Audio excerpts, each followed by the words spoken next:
you know if I like something to recommend. Okay. If you just, if you could call it something like, say, just bunny.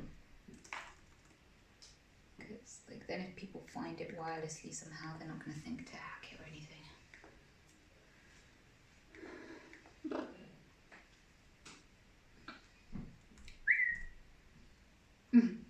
Although, hello, can anyone see me? I can't see chat. Although, probably best not to read out any more details to chat because it's live now. So. All right. No problem. Oh my days. Hello everyone. I don't know if you're actually there. I wonder if I can get chat up on here. I guess I'll never know.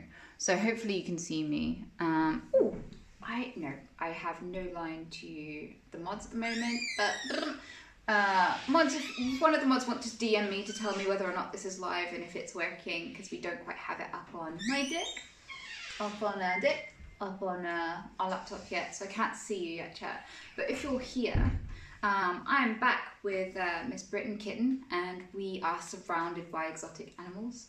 So I'm very, very excited because I get to get a drive-by squish from pretty much everyone. We are live! Thank you so much, Peaksman. I can see that. That's actually really useful. So this is Britain, and yes, we also have loads of animals. Like you can see all the boxes around us right now. They're full of tits, but mostly spiders and reptiles and things. So I am always excited to come here. The animal snuggles. Yeah, exactly. How's your Schnuffles? He's okay. We can show him first. We got Schnuffles. Right, we're gonna play a game.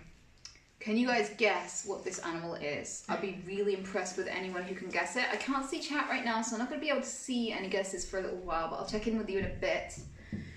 Look at this little cute little squishle. Guess what? It's a bitch. He feels like a pig. He feels like a miniature little pig. He's so fat and squishy. He's got tiny little eyes and a big round butt. Look at that. Look at that ass. He's even squishier than he looks. And that's a butt. That's a booty hole. His brain, like it feels like I'm squishing his brain. Like his skull is not solid.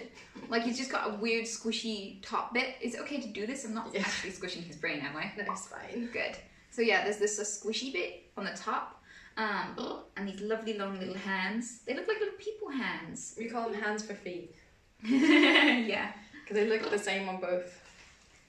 Oh, I love his little fangs. His fangs actually point out of his dick. Watch out. Out of his mouth. His mouth. So he has like these cute little snaggle tooths, and I'll fuck his dad. And I love him. Yeah, he's not very well right now. He's got a respiratory infection, so we're just trying to hello baby one. Nurture him. I'm just sending a text to my vet quickly, so I have to do that. Yeah, he's not feeling so dick. He's not feeling very well. Oh, he's snuffling. He's making these cute little snuffling noises. I won't like hold him up. Maybe you can hear the cute little snuffling noises.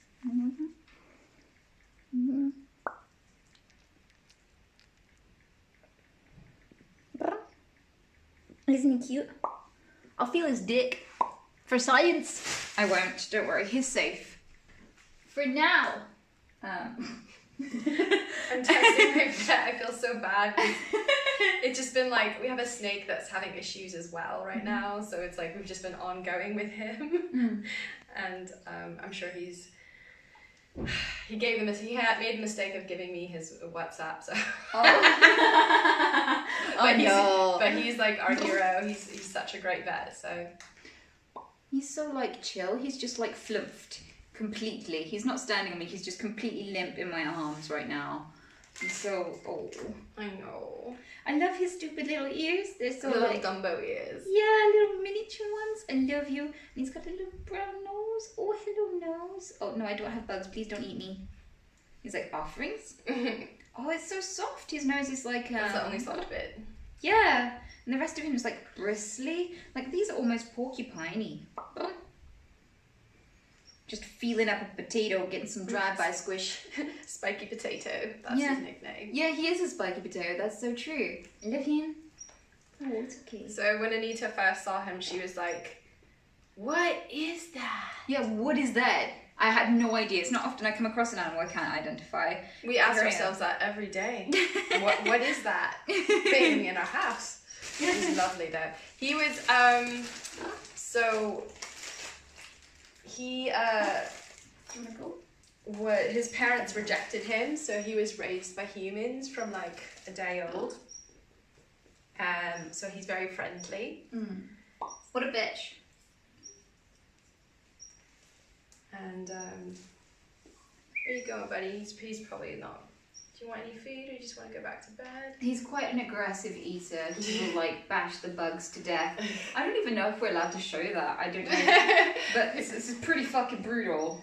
He doesn't like chomp them he doesn't eat them straight away. He's not like yam yam yam. He's like, I will kill you, and he just throws them around and bashes them against everything. I'll put him in his little food tray. So Put him in your dick. Oh. Like he has a little dick. He has a little food tray on his dick, and in the corner where he like rustles around in all the bugs and eats them. What a bitch. So yeah, we are going to be looking at Dick. We're going to be looking at... Why am I taking so much about Dick all of a sudden? I think I'm getting stage fright. It's John. Yeah, I've heard the stories. Come on, John. Now you have to get on camera. Oh God! No. It's my career.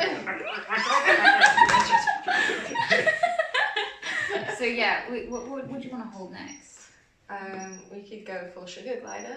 But then I have to smell like pee for the entire stream. I'd rather like I'd rather Finale sugar glider. Yeah, because they face hug you and then they pee all over you, and their way of saying hi, friend, is I will mark you. You are mine. And so I just got drenched yesterday with sugar glider pee, which is not the worst thing in the world. They're worth it because they're soft and they've got these huge eyes. I mean, Squishy. They are so squishy. So squishy. I mean, I could show them in the pouch because then I might not get pissed on.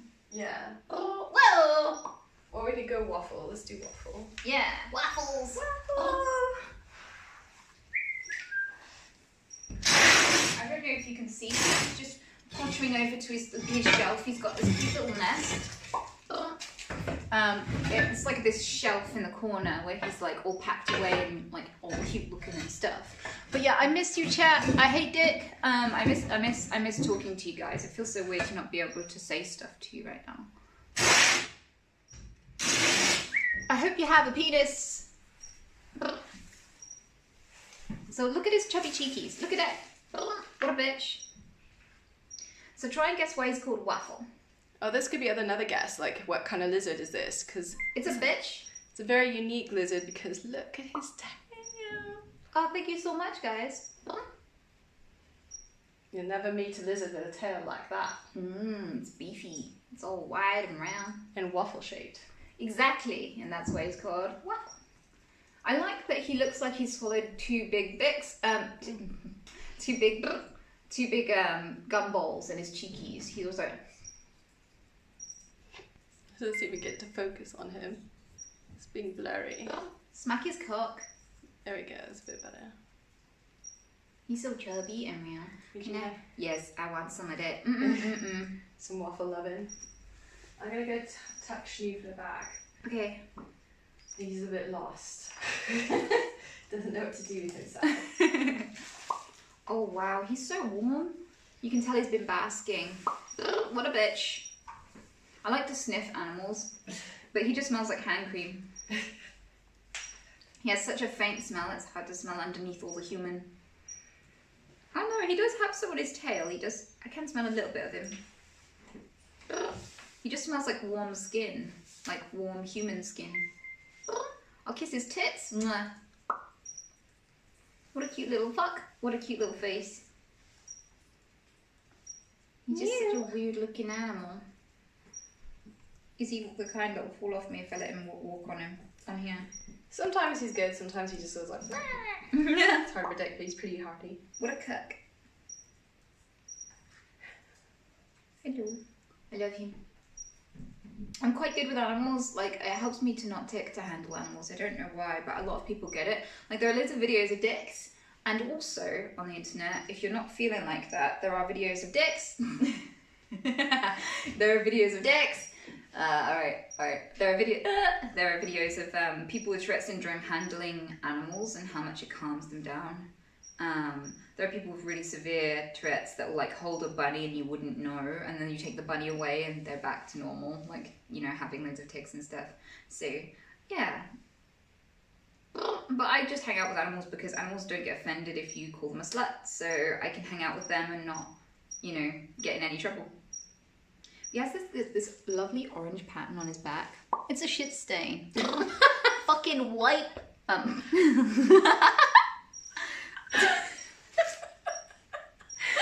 Poor Waffle. That's not very comfortable wipe either, because like, that's quite spiky. I don't think he's ever gotten called a shit stain. It's the first for everything. Oh, his belly's so wide. I can tell you feed him well. He's a vegetarian. What does he like? What's his favourite?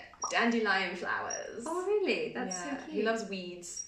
But you have such a well pristine garden. You don't have any weeds. Where'd you get them? Oh, there's plenty everywhere. Let's go foraging for him. I'll squeeze you in beef, Captain Beefy Tail, bitch. Bitch. Yeah.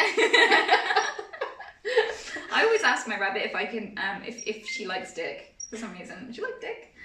I don't know why. She never tells me. Every morning I have to clean his nose because he expels salt through his nostrils. Why? Because they live in very hot climates, very super hot climates. It's a key to which kind of lizard he is. We'll reveal at the end what type of lizard. So what type of lizard is Waffle and what type of animal is Schnoofler. Yeah, Schnoofler. You saw his butt. And so what impressed. does Schnoofler's name mean? Mm-hmm. That's another question. Schnoofler, actually, we thought we made up that name, but it turns out it's a real word in another language. So, really? What language, which sounds pretty obvious, and what does it mean? It's a perfect name for him, actually. Schnoofler. We couldn't have come up with a better name. We thought we were making it up, like, oh, it's a cute name. Is he Russian? Like, is it Russian? Schnoofler. It sounds Russian. Der Schnoofler. The Schnoofler. Oh, German. Ah! Yeah. Oh, get out of my hair. What does der Schnoofler mean? Dickhead. I don't know. You guys will have to figure it out. I do have some Germans in chat. Some of my I'll answer that then. yeah, some of my closest friends in chat are German. I love Dick. Rub his back. Rub his cock. He's so lovely. We did just go. I love how I was like, yeah, a lot of people with Tourette syndrome do tick when they have animals, and I'm just shouting more at him than I have all day. You're just overexcited. I am, because he's prime squish. He's so chubby and round. Yeah, and he's not even full grown. Really? Yeah, he's gonna get much bigger. But he's taking his time with it. He's a very slow grower. Alright, I have a new hair accessory. Kill him.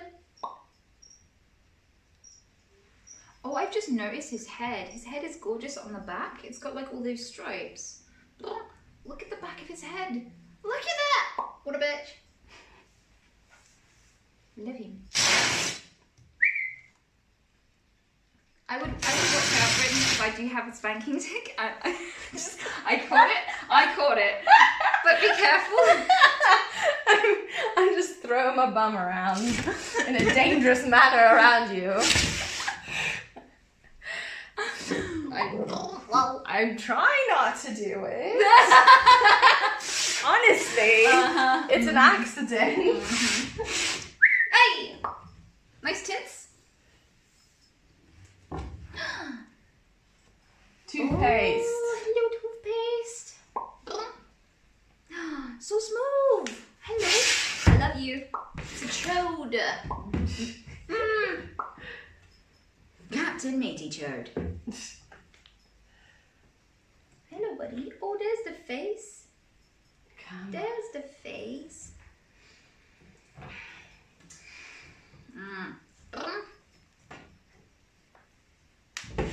And Banoffee.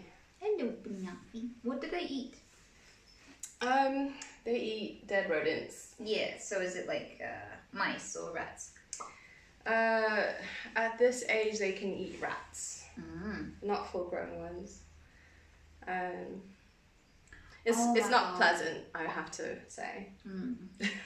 That's the one downside about snakes. They're so smooth. So smooth. So Banoffee is a banana pied, so that's why his name's Banoffee, and toothpaste is pretty self-explanatory. Yeah. You're so white. Why are you white? They're both super gentle. You can see more of Banoffee's colours. Nice ass. Shut up.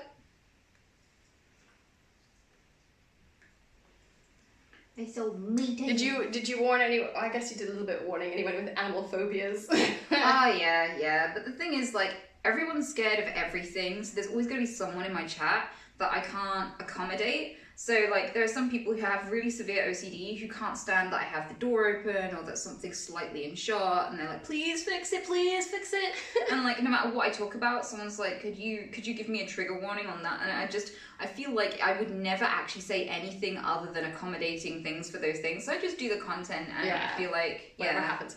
Yeah. It's the animal phobia therapist in me. yeah, because that's how you ended up with all of these. Yeah. That's why I have about, I don't know, 40, I think around 40 tarantulas, which we will be showing tarantulas today, so if you're afraid of tarantulas or spiders,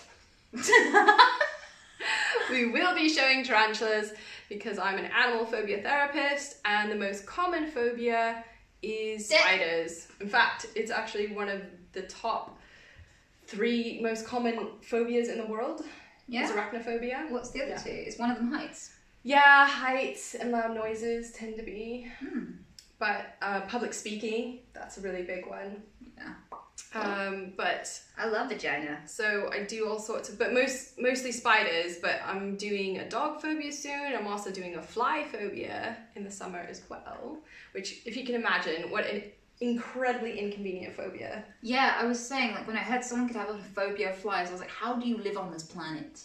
Bitch. Well, she's really suffering, so... Yeah, I can imagine. We'll sort it out. Just takes a day. Yeah.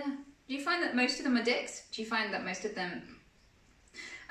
you can answer that later. Do you find that most of them have... I love my clients. They're lovely people. Yeah. And I'm sure you still would if they didn't pay you too. Yeah, right? What? You'd still like them if they weren't paying you, oh, right? Yes. I've kept in touch with a lot of my clients. And, you know, a lot of them have checked in on me, like, during COVID, which is really sweet. Like, it's like, I think it's like, because it's a 7-hour journey that we do, the therapy. So, you go on a journey with them. So it's, like, quite a bonding, like, day, you know, like, taking them from a place of, like, the extreme fear to, like, you know, overcoming their fear and being liberated from that fear, and because if it's an animal phobia, it can be really limiting. Like, spiders are everywhere, flies are everywhere, dogs are everywhere. You know, you get too afraid to leave or do anything or travel, and it just makes your life very small. Yeah. So just to achieve that freedom and to not have that stress and anxiety, they're, like, so happy, and it's just wonderful to take them on that journey. Shut up, cucks. So, like, do you think that it's the exposure, or do you think it's the method of exposure that does it? Method definitely, because, like, exposure therapy does work, but not always. It can make the phobia worse if it's done the wrong way. Yeah. So what I do with Creature Courage is take people through a process of several different phobia fighting techniques beforehand, to get them in a very strong and resilient place. So I do education to build up fascination and dispel myths.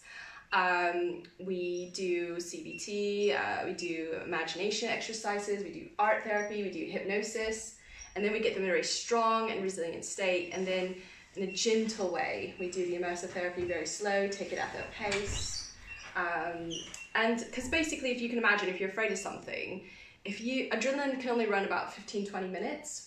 And then after that tapers off, if you're still around your trigger, you start feeling more relaxed, you feel more calm, you might feel fascinated, and eventually if you're there long enough you feel bored. And that's what we want to get my clients to a place of actually feeling bored. Yeah. So Look at this. Look at this chin. Such a smooth chin. It's okay. So that's one of my, so I have one life doing creature courage where I'm an animal phobia therapist, and then I have another life as being Miss Britain Kitten and being an illustrator and kind of coach, where I'm taking the ideas of my animal phobia workshops into all sorts of fears and anxieties, because like everything we teach to overcome fear, build confidence and courage for animal phobias can also be translated to general phobias and anxiety. And because I'm an artist and illustrator, I like to be creative about it. That's awesome. Yeah, she makes Pokemon cards out of people's pets, and I love them. I can. He's so squishy, I just want to swallow. Makes me so angry, like there's so much belly. He's just like one belly. That's all he is. He's a belly with a face. Let me see. I love you. There you go. Pokemon. That's one of the holographic ones.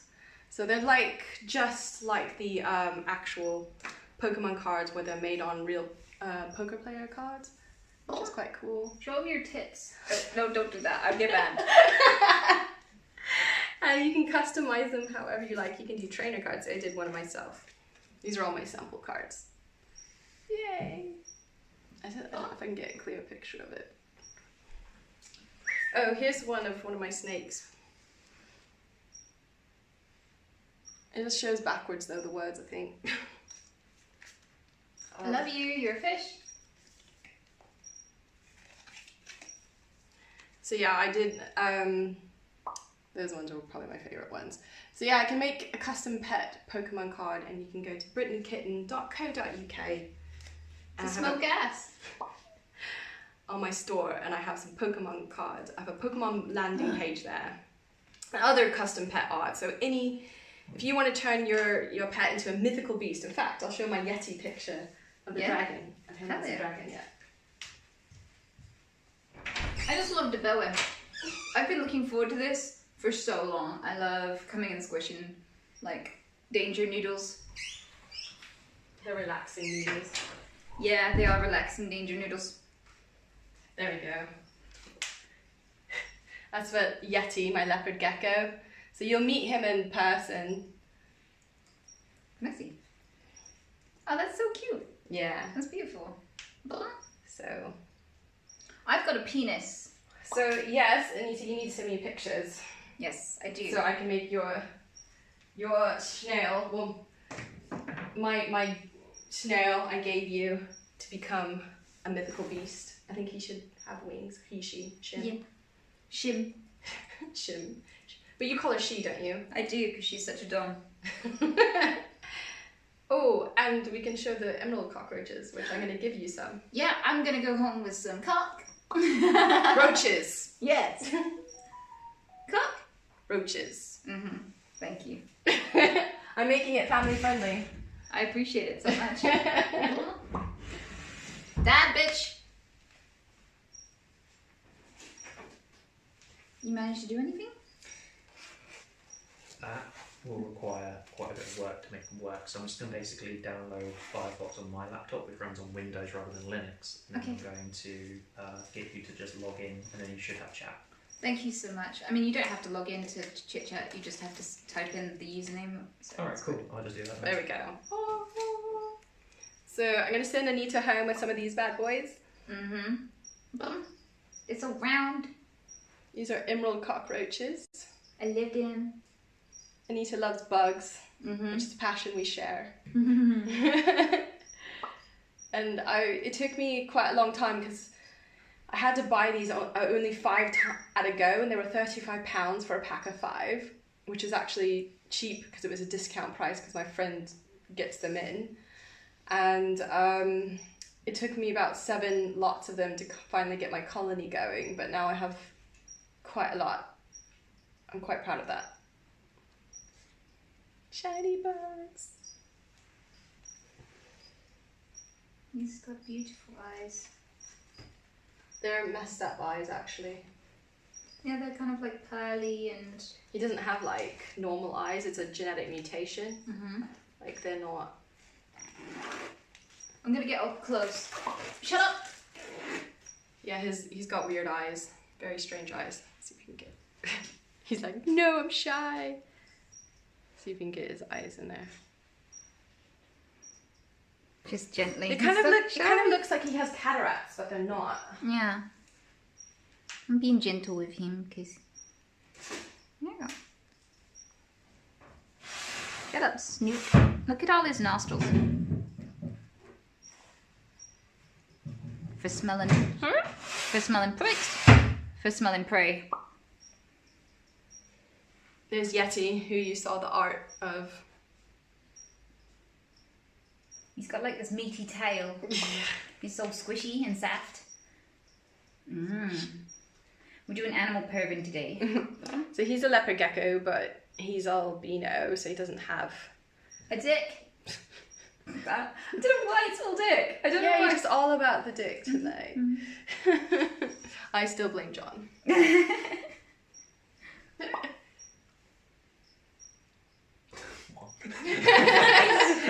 He's just like, wait, what?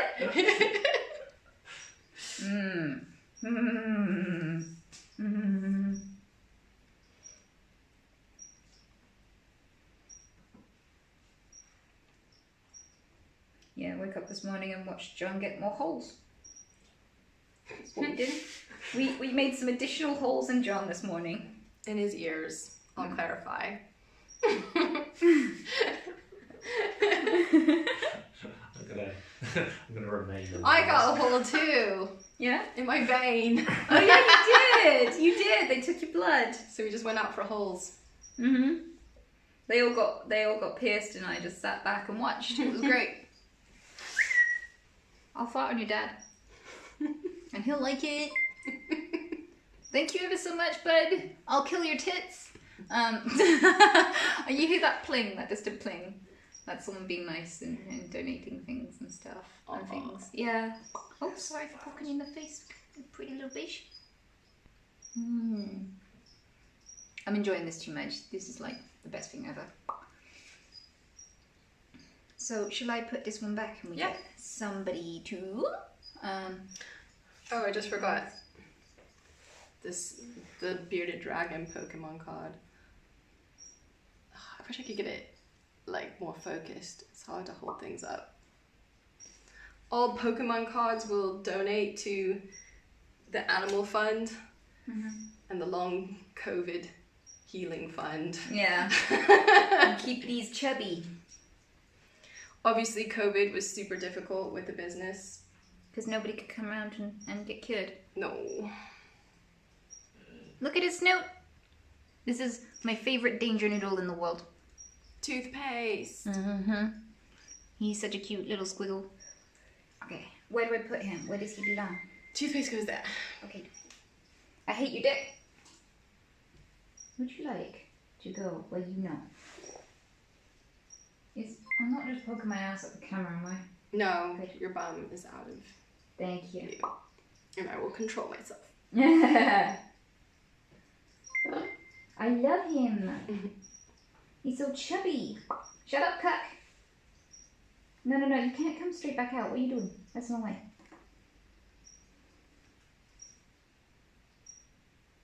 Oh, he's so slow. Toothpaste, just get in there.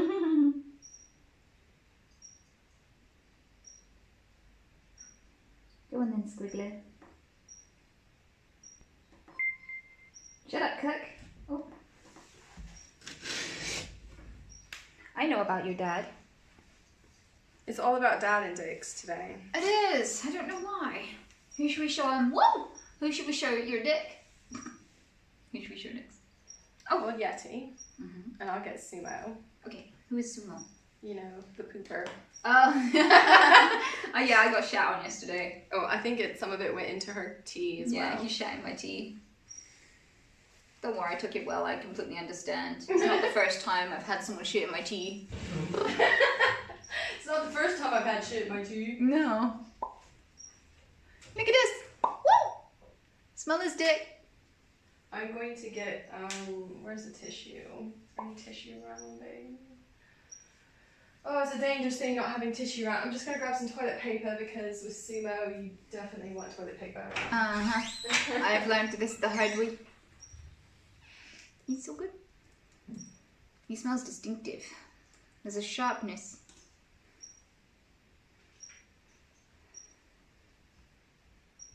He's like dopey. He's like, yeah. He gets like this stargazing thing where he just looks up and he's just like... Yeah, he's a little bit broken. But he's fine. He's had a happy life. Yeah. So this is Sumo. She's a New Caledonian gecko or Elitianus gecko. They're the largest species of gecko in the world. However, she is not fully grown, obviously. She kind of looks like a baggy crocodile. Yeah. So they have like super loose skin because they have quite rough sex. Is that why? Yeah, and so they grab onto, they need to have like loose skin for when they grab and bite each other and get it on, get frisky. So that's why they have baggy skin. I'm seeing the elderly in such a new light. I don't like it. I was like, what's going on in your head right now? I don't want to know. But yeah, have a perv on him and his meaty tail. Do it. Look at that chomp. Look at the meatiness. It's so squishy. Oh, here it comes. Wait. Explosion pending. It makes that horrible like noise too. You coming? You gonna do it? You're tickling him. You're trying to edge it out. Go out. Get it over with. Every time it's a protest poo. Protest poo for being Every handled. time. I love your tits. Oh, he looks so smiley and happy. Just like, Do protest poo. Get it over with so I don't have to stand here. If it happens at the right time, we might be able to hear it. Look, she's ready to go.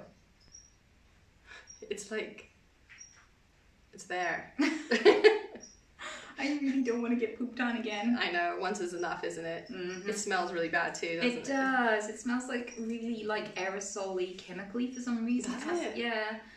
I think you know different sense of smell. Yeah, I do. I know I do because like I can tell a lot about a person by their smell. Like I have a really acute sense of smell. It's really bad. But when she does it, it's like literally makes that noise. Really? She poos. Yeah. No, I heard it. She did it to me. No, I love you. Die in a fire. I'm gonna eat your dad. Did I just get pooped on? No, Yeti doesn't. There she goes. Bye, Yeti. This is Sumo. Oh, okay. So this is Yeti. Yeah. Okay, that makes more sense. Yeah. And you said Yeti actually smells like lemons. And he's Yeah. got like a lemon colour to his. Yeah. And it's sharp at the scent. It's faint, but it's sharp. He's like, I like to be smelled by Anita. Yeah, he looks so happy. Look at his little happy face. He's just like, yeah. Anita's a gecko smeller. I am. Sniffer. Gecko sniffer. I like just sniffing cute things. I'm just, one more realism, come here. Oh, he doesn't like it. Sniff it. I smell powdery. I can tell he's a predator. Is he a predator? She eats a mush that has, she used to eat a lot of insects, but she doesn't anymore. She just eats her mush now, which has some insects in it, but it's mostly fruit. And it's just like, they smell like someone who doesn't want to be smelled. Like, they don't want to be detected. Yeah. They smell like someone who creeps up on others. Yeti loves to get held and cuddled, whereas Sumo is just, no. She hello. tolerates it at best. I'll try not to lick the lizard. He licked that. That was so cute. Lizard. I went, and he just, oh, that was a catch and a half. Holy shit. I'm used to it. She's like, oh, almost got away. She's actually really light right now, but she can go super dark in her colour.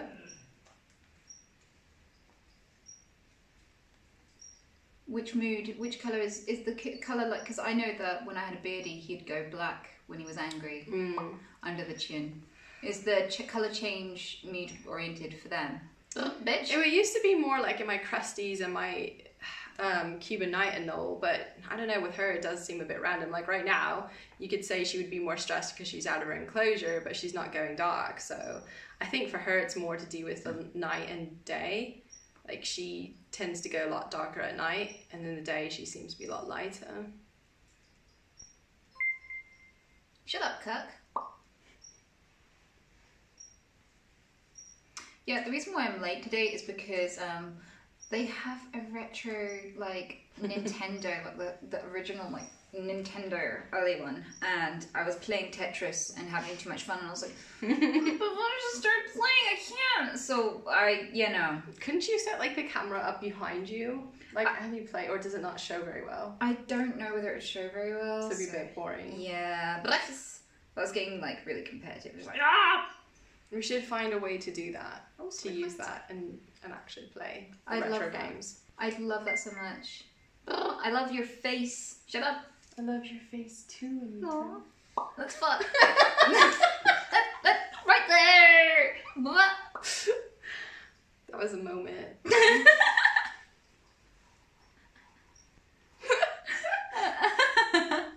You shared it with the world.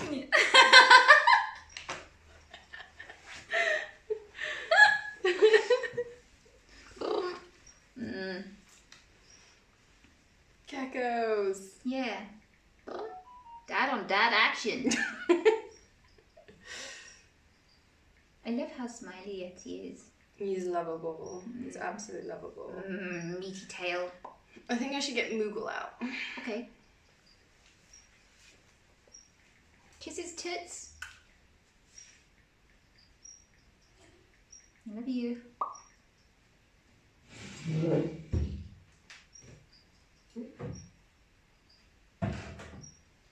Tiny snake. Oh no. Oh. Moogle's cage needs to be fixed. Would you like a fisting? So many promises. It's a little time. I'll squeeze your dad. Is he salivating? Like, is he moist at the mouth? There's Moogle. He is a tiny, tiny snake. He is a Kenyan sand boa. Oh. Yeah. And he's not really going to get much bigger than this, and that's what I quite like about him, because he's pocket-sized. Fuck his name. And they live, as the name implies, underneath substrate, so they're really on view. They just kind of sneak up and grab their prey. What kind of prey does he eat?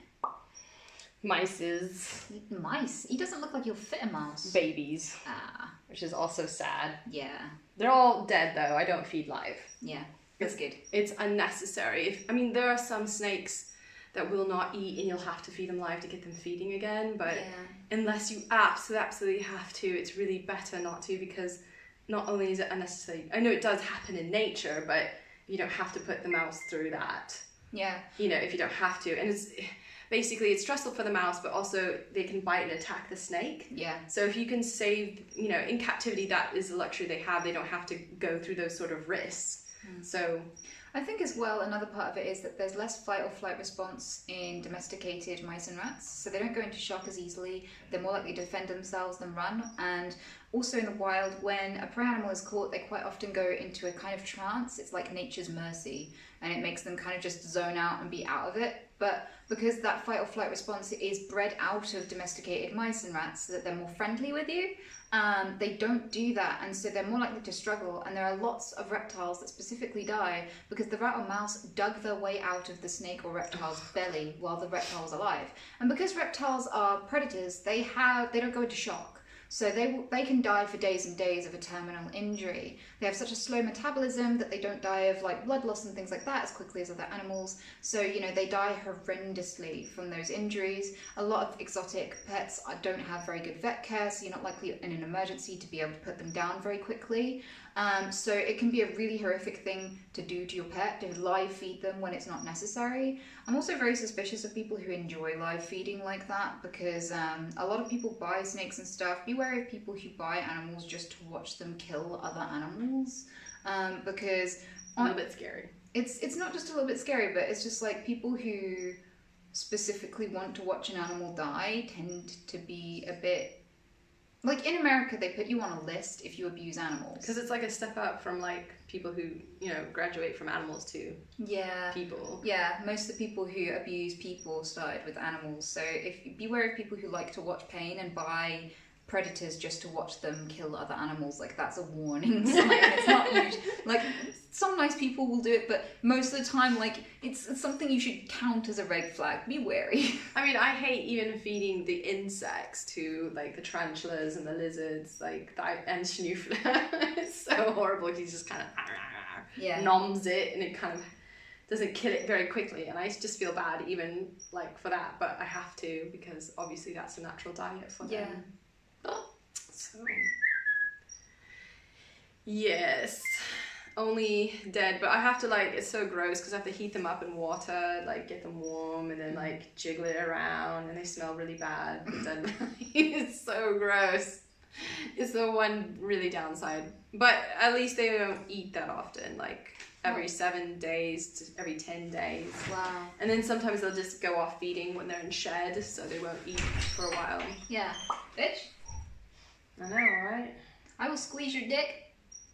For Good science. Luck. Good luck finding it. I know. Yeah, chat has the same problem. So, where should I put him? I'll take him and I'll put it back. Bye-bye, little squish. Whoa! Are you okay? I can hold some. No, I'm fine. Nothing happened. I'm cool. I'm good. I'm good. Victory tits! Do you want tits? You can show Taylor Swift Scorpion. Yay. Okay, this is scary. If you're scared of spiders and scorpions, be careful. Things are happening now.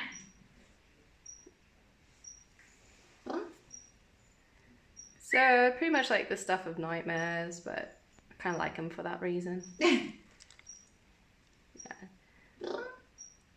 He's like the Slender Man of the animal world.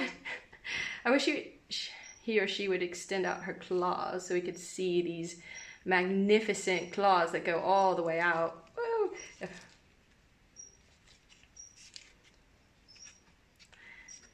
So these basically unfold and go all the way out.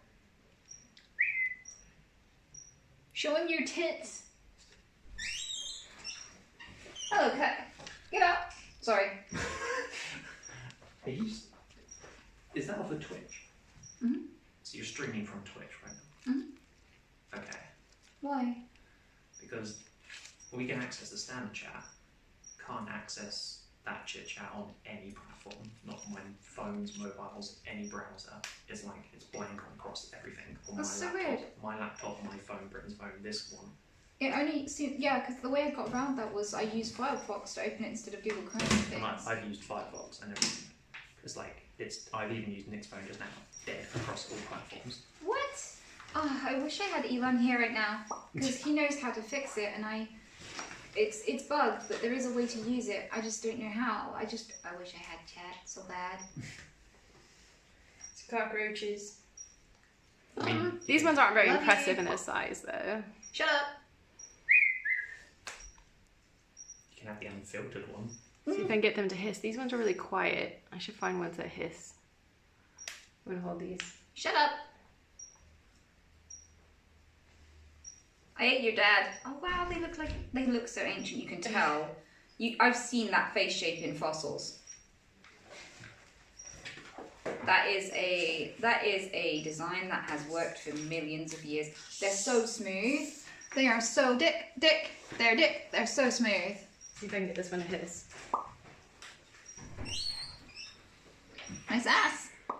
Okay, let's be quiet. Cool.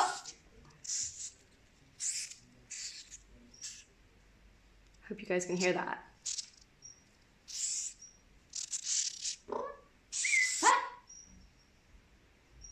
It's a hissing roach.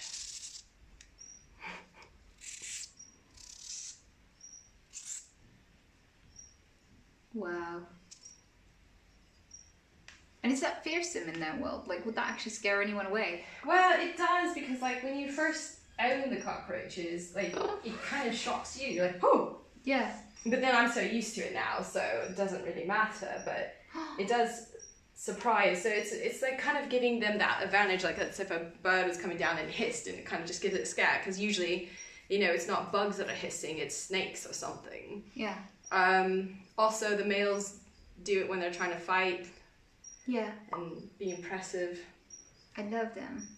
You love the bugs. One of my favourite people that I met in New York was a cockroach that I found in a bin. He was called Jeff Bitch, and he was really friendly and accommodating when we filmed him, and I was like, oh my god, I've always wanted to meet a cockroach. I love their cute little faces. They have like a little ant face on just tucked in under like this, underneath the shell. And I love him. Shut up, Cook. This one seems pretty...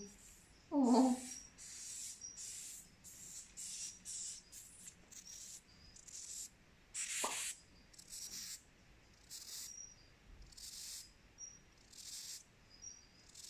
So they push the air, actually, through the plates right here on the sides. They're pushing the air through. That's what makes the sound. Oh. Adorable. I love you. I'll lick your face. So does that mean basically we can't do the chat? No, I can't reach out, sadly. Well, I can try. I can open up just Twitch, but it's going to be Zoom, and I'll try. I'll try and have a look at what people are saying. Sorry. That was an epic fire. Alright. Shall I get a tarantula out? Yeah, I'll have a tarantula. Where should I put this bitch? Where should I put this little thing?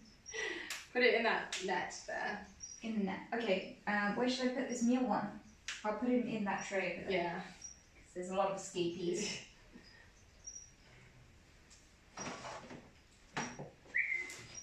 I love you, Cook.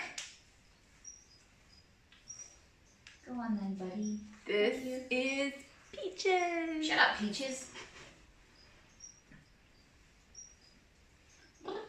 Peaches.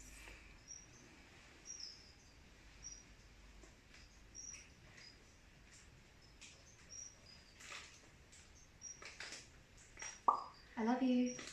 Am I allowed to? Is he safe? She's lovely. She's one of my main therapy tarantulas. So she's helped hundreds of people get over their fear. Wow. She's super gentle, really, really calm. She's really light. She's got a nice ass. Yeah, she's got some good booty. I have another one that has a really plump booty, and her name's Beyonce. Yeah.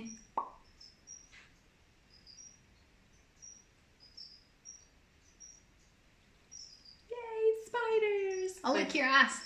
I'm having to resist. I'm having to resist it. It's really bad. I keep having to show people my coffee tongue because that take at the moment. Resisting licking the spider. Yeah, I had to resist licking the cockroach as well. I'm managing really well. I'm catching it. Hello, buddy. I love that her eyes are so tiny, tiny, tiny, tiny, tiny. Yeah, they don't. Most spiders don't see very well. There's only a few species like jumping spiders and wolf spiders that see really well. But most of them are not great. Have you ever had a dick? Have you ever had 10 dicks? Have you ever had a fuck? Have you ever had a nut? Have you ever had it in the butt? Have you ever had a jumping spider? Yes. To all of that. They're actually quite popular. They're very popular in the spider scene because jumping spiders actually tend to bond with their owners. Like they seem to have intelligence. And there's YouTube videos of them chasing like laser pointers and of their masters like kind of petting them, the owners just like gently petting them. Yeah. And then like you can see them that like hop out of their enclosure onto their owner's hands and stuff. They're really incredible little spiders, and they've done all sorts of tests where they've shown that jumping spiders actually strategize how to capture their prey in several different steps ahead. Yeah, they have object permanence. They're the first insect to show scientists that they are aware of objects that are no longer in their vision, and they use that to hunt their prey. Memory. Yes, and they're very, very, very intelligent. And I find it really interesting that they're social because I've not seen anything of them, you know, existing in social groups in the wild. Like, I've not seen clusters of them being like, high five, hey friend. Well, we wouldn't keep them in groups. They do cannibalize. I do have a colony of Balfories, which are one of the few spiders that do live in groups. There are tarantulas that live in groups if you grow the siblings together. Another interesting thing about jumping spiders is that they found a species of jumping spider that is actually vegetarian, which is crazy. Isn't it mind-blowing? Wow! What do they eat? Like leaves. Leaves! There's a vegan jumping spider? Yeah. You should Google it. And there's also a fairly new species of jumping spider that mimics an ant, so it looks almost exactly like an ant. Yeah. And this jumping spider produces milk for its babies, I kid you not. Milk for its babies. Wow. Spider milk. Spider milk. Would you drink spider milk, chat? I would. I drink it. Jumping spiders are awesome. She's such a cutie. I love her like dusky peach color. I know, she's adorable. She just seems, yeah, I can see. She's so chill. I love how her spinnerets tuck so neatly into her ass. Like, normally they're like two like sticky outy feelers. I've never seen them like packed away all neat like that. She's pretty chill. She is. That's why she's therapy spider. But she waggles her butt quite a lot. Just because it's very like loosely attached. Yeah. So as you move, it just kind of wobbles and bustles around. Like, because it's so, there's just such a tiny room, a tiny little spot when you just wobbles her butt. Little wobbly butt. I love her. Shut up, Kirk. Squishes.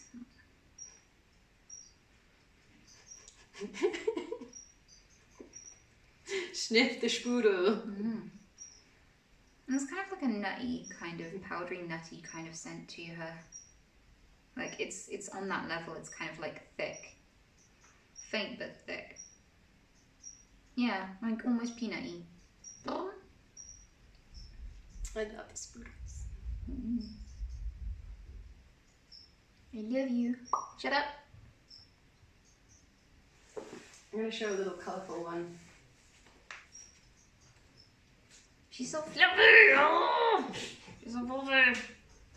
I love you. So this is a dwarf species.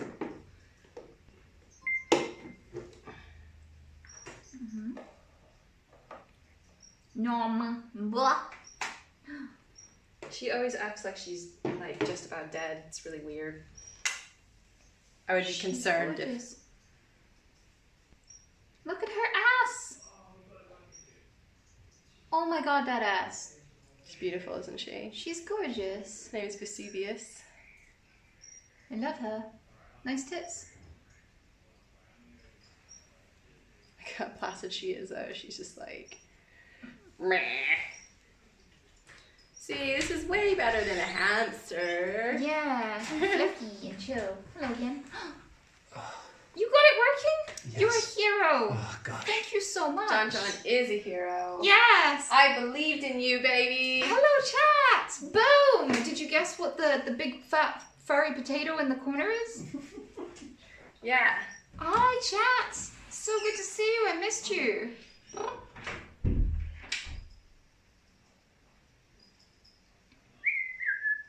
I'm actually concerned for this spider. I'm relatively good with animals. Are they poisonous?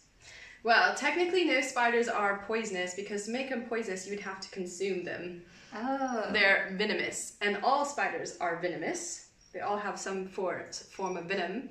But you kind of have to imagine it like every creature has teeth, right? Well, most creatures have teeth. But you're probably more likely to be in danger of a toddler than a spider, you know? Like, spiders, yes, they have teeth, yes, they have venom. Most venom is quite mild.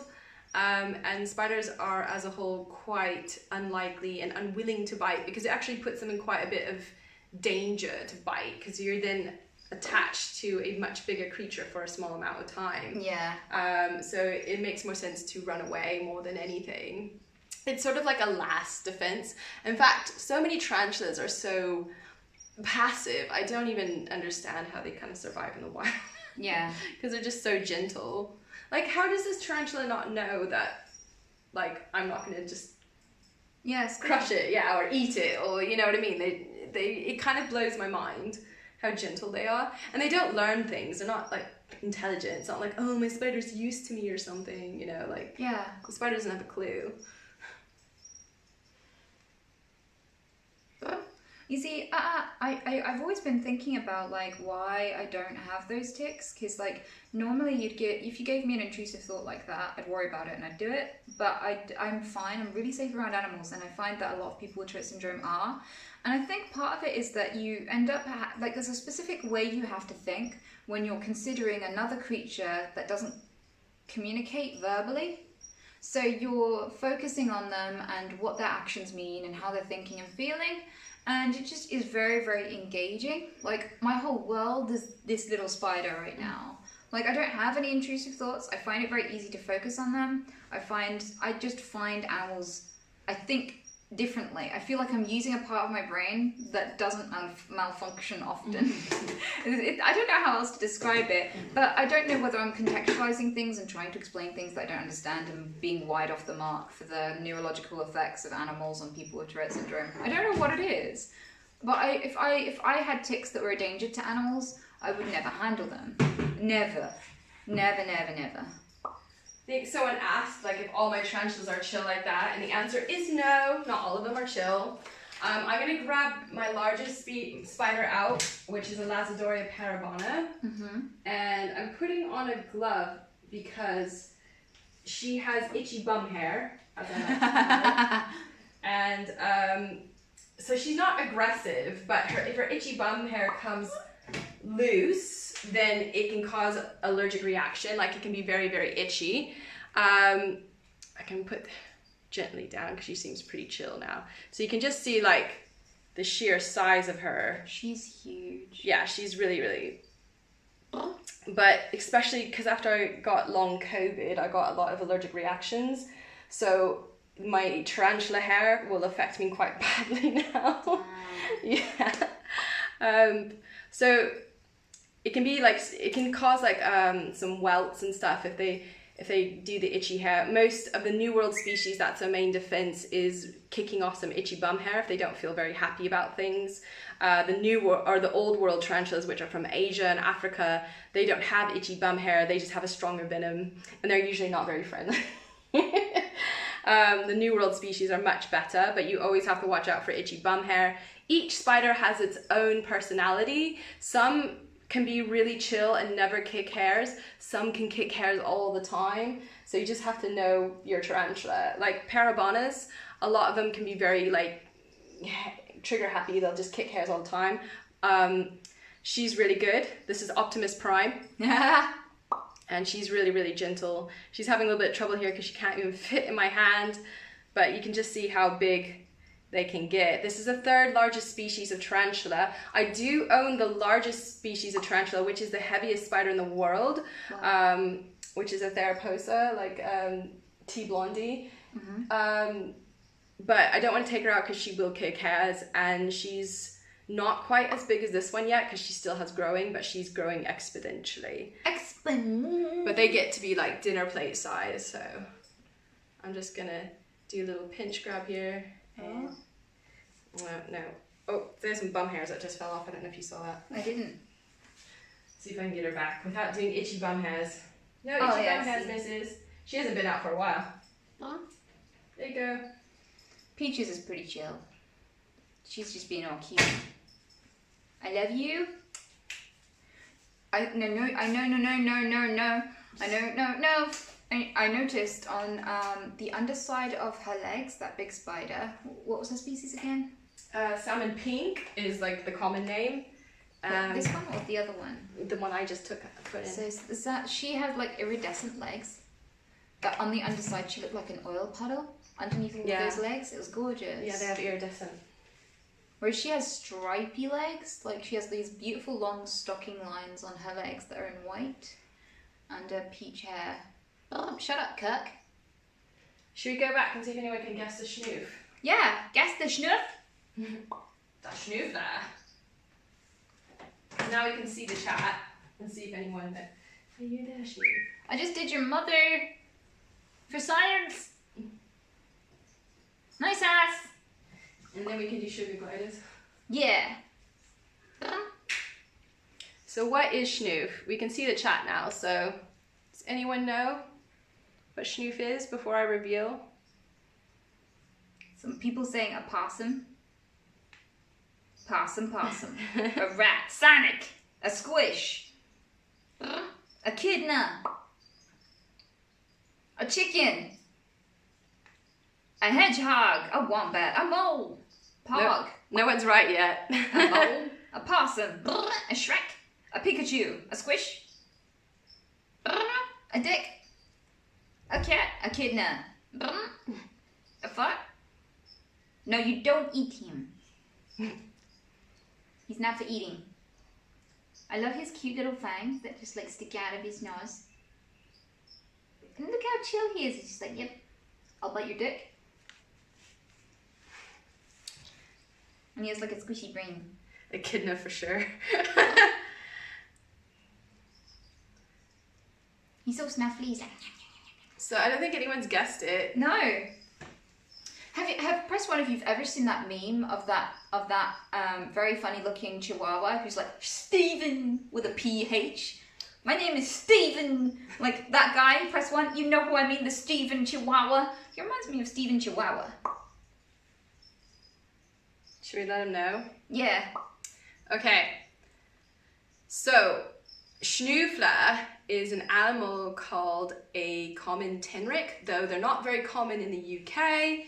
They come from Africa, but more specifically Madagascar. And there's about 30 different species of tenric. I used to have a lesser tenric, but because of COVID and all the craziness it caused, I had to downsize my animal collection because my health went down, sadly. So I just have the common tenric left, though they're not very common as mentioned here. They're the largest species of tenric. A lot of people think they're related to hedgehogs, but they're not. They're actually, because if you Google a lesser tenric, they look very much like a hedgehog. But they're actually more closely related to elephants than a hedgehog. I know, crazy, look, elephant nose. Yeah. And the reason they look so much like hedgehogs is because of evolutionary convergence, which means where two animals evolve in a very similar way, but are actually not genetically related to one another. Yeah. Because they're adapting to the similar environments and circumstances. I'm exactly, guessing. Yeah. But schnoofler, he just looks like such a little freak of nature, and that's why I loved it when you just walked in and you're like, what is that? And like, I ask that myself every day. Like, it just seems like kind of like a mistake, like not really logical way to put an animal together. Like, if God was designing an animal, like, it doesn't make sense. Yeah. Why is it halfway covered in quills and then the rest of his hair just kind of goes into like kind of bristly boar hair? Yeah, he's got... It's like, what's the point of that? Like, how does that protect you? His butt is basically bald. Yeah. He's a nice butt. Yeah. Oh, little puddin'. Little squish. I love you. Oh, did anyone guess what waffle is? What type of lizard? Yeah, the one with the fat tail. With a waffle tail. Does And anyone know? He's a bitch. No, not. A Eurymastix, a gecko. Someone said Eurymastix. That's correct. Does anyone know what type of Eurymastix he is? A bitch. Extra points for who can guess what type of Eurymastix waffle is. Oh. Does anyone know? Daily dose of waffle toast. I don't even know the types. Most people don't. It's A only big going to be one. like the reptile geeks who are going to know this. I don't have any reptile geeks. There's got to be some reptile geeks out there. What a cunt. Yeah, apparently they're not interested in my tits. in my in my Twitch stream. No one's guessing it. I'm sad. There should be more reptile geeks, but a lot of people did get used Uromastyx, which is really awesome. So I'll tell you, he is a Uromastyx thomasi, which is also quite rare in the UK. They're from the Middle East. I will sleep with your cat. I don't have a cat. I am the cat. True. So, all right. I'm just gonna like nip to Lou, and then we can do gliders. Yeah, let's show them a bag full of gliders. Sugar gliders, you're gonna love these. Sugar gliders. They have fewer legs and more boa. And they're mostly eyes. They're like cute little face huggers. They're the kind of face hugger you wouldn't mind because they're like soft until they pee on you. Yeah, so bye bye schnoofers. Bye sleepy cunt. Bye bye squishel. Captain Sleepy Cunt. Bye bitches. This is a story all about how my shit got twisted upside down, and I'd like to take a minute, just sit right there. I'm gonna give no. Don't TOS things today.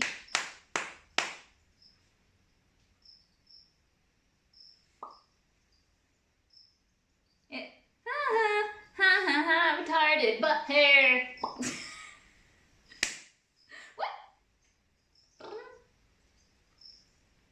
I love you. Terrence's birthday present today. I was good. I was good when I was playing Tetris on the NES. On the Super Nintendo. No, on the Nintendo. How's the vacation going, sweet Anita? Well, although my hotel didn't let me in because they thought I was on drugs when I tried to check in. So they almost didn't let me in. But I'll tell you that story another time. It was bad. Oh, shoot. Yikes! Oh, he's such a little bumbler. Look at him just like... I know. This is bumbling. He is bumbling. It's a bag of dicks. Sorry, I was squishing some boa. Get some mealworms. Whee!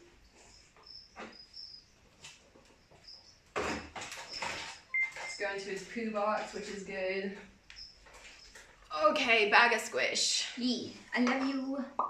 Okay, can I just show them like the bag? Can I to the camera? Because that looks so inviting. You just want to rifle your hand in there. Yeah, you can kind of like push them up. Yeah.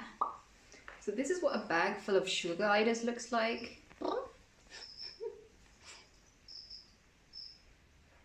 Look at that. You can like push them up a bit. I like just like putting my hand in and rifling and just being like, squishy. Look at the tails. They're like really fluffy little tails. Yeah.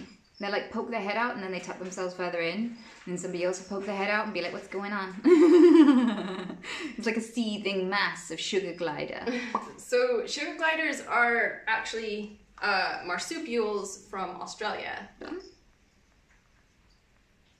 And I have 2 white ones and 2 normal colour ones that are in the wild. Their names are Bijou, Furby, and cunt. Pew pew, bonnet grew, cuff butt diddle and cunt. I'll start that over. Bijou, Gremlin, Haiku, and Furby. Let's see if I can get some of the white. That's child abuse.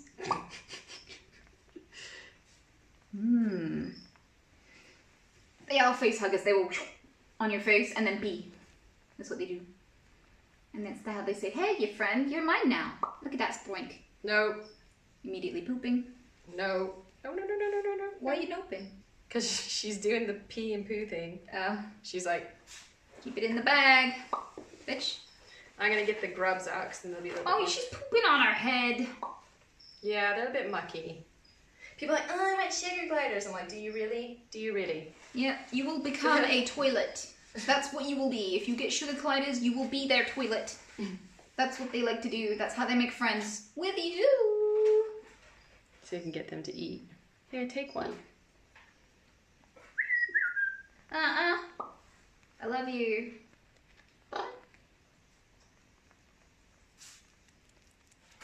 There you go. Oh, those cute little Norman noises. That's their happy noise.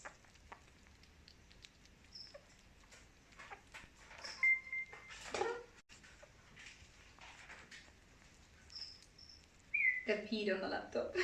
Oh no. Yeah, it's just a little drizzle on the screen. Jay Dizzle on a cloud. I love you.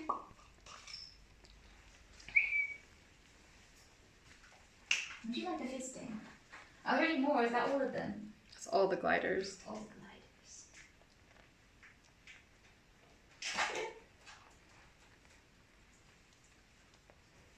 Do you like them, Chet? Press 1 if you like them. I wish they could feel how soft they are. She's like, no, I just want to escape. I don't want to grub. I just want escaping.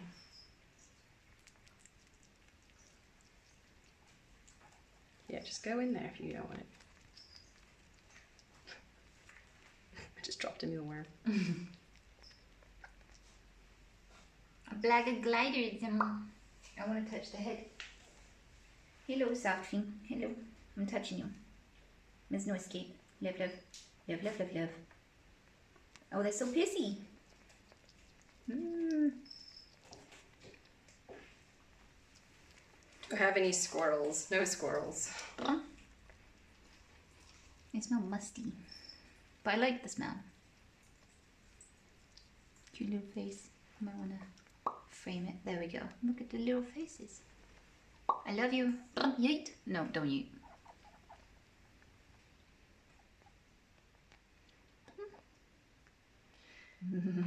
No, my place is not a pet store.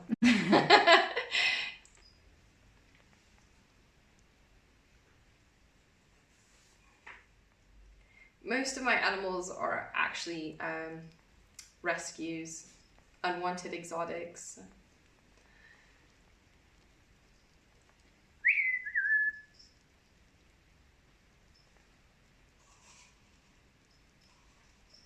Happy chops. Schnoofer just tucked himself back in bed. No. Poor little squish. What do they eat in the wild? They eat nectar, insects, and sadly baby parrots. Baby parrots. It's quite grim, isn't it? Or any baby birds. In Australia, they'll just raid nests. So they're like cute, but they're like actually quite naughty. They love insects. I have to make them a mush, so they get all their vitamins and replicate their diet in the wild. So I make a mush with insectivore, which is different insects mushed up into it, like nectar and calcium, and then all sorts of vegetables and fruit, spirulina, get all the vitamins and health. Make it into a mush because they're like humans, but they'll just pick up their favorite things and not eat all the healthy things. So if they have the mush, they get it all in. I'll feed them some live insects. I keep it very like natural diet. Some people feed their sugar gliders like yogurt drops, and I just don't agree with it. Yeah. I just don't think in any way that it could be good for them. So, but like, oh, it's a treat. I'm like, well, I saved the mealworms as a treat. Like, that's a natural treat, you know? Yeah. Aww. Yeah, I think it's good to stick to the. Do I find it hard to look after so many animals? Yes, I've actually downsized quite a bit, but so for me it's quite manageable now. Before it wasn't, because I unfortunately got long COVID after I got COVID, but not even badly. It was just mildly, and I thought, oh, I'm fine, like it's no big deal. But then afterwards, I started getting all sorts of health problems, like extreme food allergies, extreme fatigue, joint aches. I used to run for an hour every day, and I was lifting weights, and now I can barely walk a lot of the days. So it sucks. It's been over a year now, and it's probably a permanent health condition. So it affected my business, it affected my social life, it affected pretty much everything, and my animal care. So I had to sadly rehome a good portion of the animals I did have because I just couldn't cope with it, with my health condition as it is.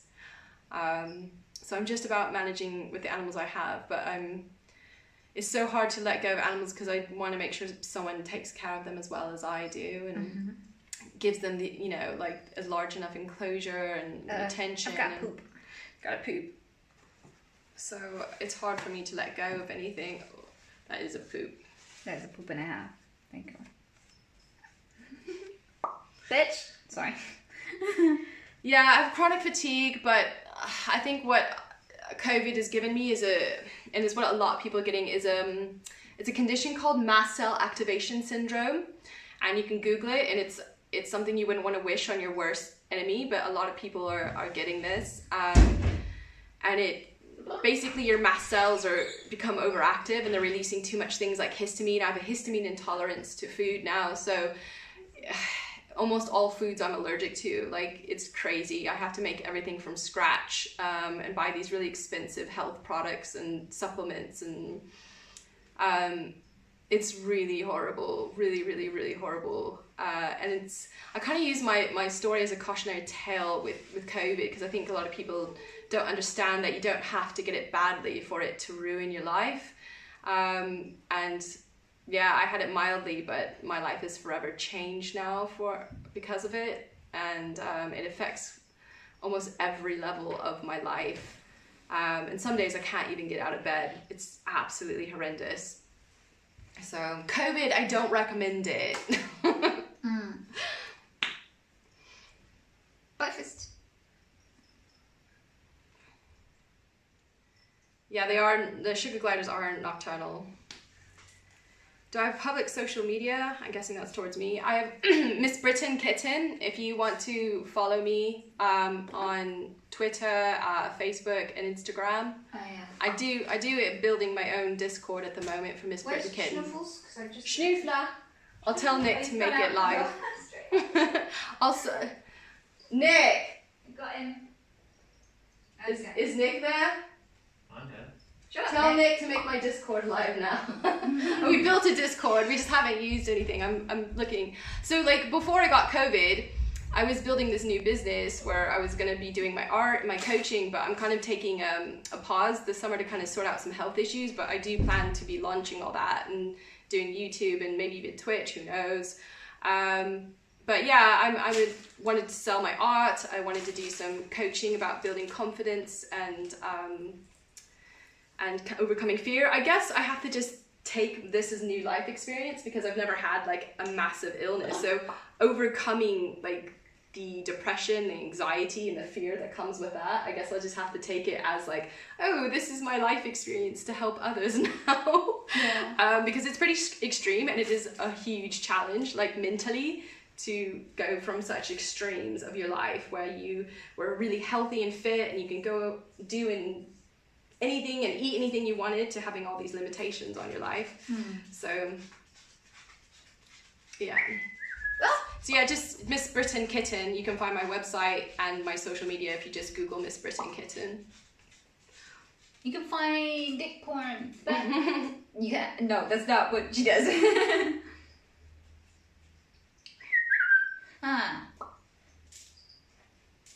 How old is Schnoofler? Schnoofler is only about a year. He's just under a year. What was the worst animal you ever had to look after? Worst animal, which sadly died, is A bitch. my Asian palm civet. That's a picture of me and him together. He died recently. This is an Asian palm civet. This is an animal that should never be kept as pets. We rescued him from a pet store and we gave him a very good life, and then we rehomed him in a center where he could have a huge outdoor enclosure with a heated inside bit, so he could just live out his life as a wild animal and not be forced to be a pet, because he didn't really want to be a pet anymore. High five. Sorry, I knew that was gonna happen. You just kept tempting fate, fuck it, fate. Bitch. Wow. Nice ass. I'll kill you. Sorry. No, you don't have to apologize, darling. That's consent. It is consent. I'm giving you lifetime consent. Thank you. So you never have to apologize. Lifetime pass. Lifetime. So yeah, this is him as a baby. Look how cute he was. It was like the most adorable creature, and I'm happy I saved him and gave him. I mean, so many of these animals they can't even find rescues for them because people get them. They're like, oh, this is a cool pet, and then like they realize, you know, about a year or two into it when they become quite violent that, oh, I can't cope with this. And yeah. I mean, I've had to go to the hospital 1 or twice when he started getting more sexually mature and he got really aggressive and territorial. Like, it was pretty bad. So that was, and he used to terrorize my housemates and run them down, and they're arboreal, so he would like launch himself from doorways. Oh, he was such a little shit. But he was getting hunted. His name was Kaiju, which means monster in Japanese. I loved him. I really, really loved him. So he just actually died about 2 weeks ago. So I'm really sad about that. But yeah, I've taken care of so many different creatures. Have I got any birds? No, I don't, because they're quite loud. Also, a lot of birds need so much attention, like especially parrots. One day, when I can own property, I would like to have a crow or an owl. That would be awesome. Mm-hmm. What about a dick? But obviously rescued. Yeah. I only take in rescues. I don't mind taking on, I will go above beyond for any animal I have, but I don't like taking on predatory ones because I have a lot of empathy and it does bring me down having to feed other animals to them. I don't have any prejudice against them and I really do enjoy them, but whenever I've been given them, I've passed them on to experienced people who do, you know, are desensitized. It's super depressing because like Kaiju, he needed to eat chicks. And that was heartbreaking because I had to like defrost these chicks and then you have to like cut open their bellies and de-yolk them. I never knew you had to do this, but they still have their like part of their yolk inside of them, and if you feed it to the animal they'll get diarrhea. So I had to do this every night and I was just like, it was so gross because I'm so sensitive and love all animals. So I was just like, you like dick. They need, the Tenric. Oh, he's in his little home now. There he is. You can see him. Tucking he's himself there. He tucked himself up. Oh. Do I have a dinosaur? I think Waffle is close as I get to a dinosaur. Yeah, dinosaur with chubby cheeks. Big round chubby cheeks. Yeah, I always love cooking here because there are so many different animals to come and squish. So, yeah, I just look after the beasties. Yeah. You do a really good job, they're all so happy. And there's some beautiful enclosures in here as well that I really like. Well, I keep my royal pythons in 2x4 enclosures, which are massive, with lots of branches and things for them to climb on. And this really horrible thing in the UK, I think they do it all over the world actually, where they keep them in like little Tupperware drawers and like racks and just drawers of snakes because they want to breed them and like, oh, we need lots of snakes to breed, and they're just after different color combinations and they just treat the animals like commodities when really, you know, the snakes all need like an enclosure where they can fully stretch out. Yeah. And very few people actually provide snakes with these type of enclosures. I think reptiles are some of the most abused animals as pets. Rarely are they given the correct lighting and temperature and humidity and sizes of enclosures. That's why I really don't think that they should be on sale, and I think that the only way I'd agree with the pet trade selling reptiles is if people needed a license. Like, you could prove you are sound of mind, you could prove that you've never had a criminal record, you've never been done for animal abuse, you have enough finances to support the animal like indefinitely for the rest of their life, like you have a little bit of savings for an emergency vet bill. Like, if you can't afford the most expensive vet bill they could possibly have at the drop of a hat, don't get them. I don't think anybody who doesn't have enough money to give them the care that they deserve and the enclosures they deserve should have them. So yeah, I feel like that if that criteria could be met and only people who ticked off that box could ever get handed them, and anyone found with one and no license went to prison for like 10 years, I don't think that, reptiles should be on sale at all. What's that sound? It's just the sugar glider's being grumpy. That's so cute. It's a grumpy noise. Aww.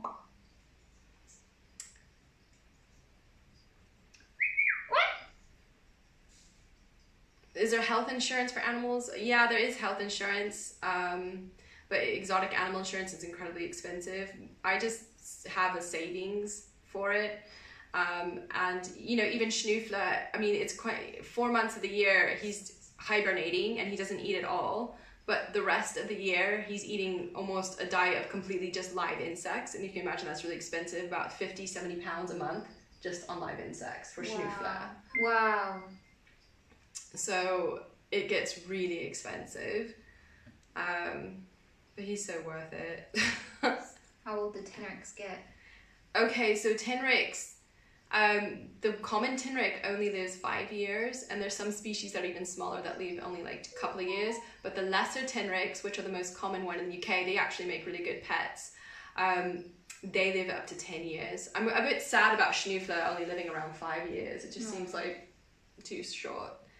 So I think someone wanted to see more of the enclosures. I don't know how easy it is to move. Yeah, that's fine. So if You can show the rest of the room.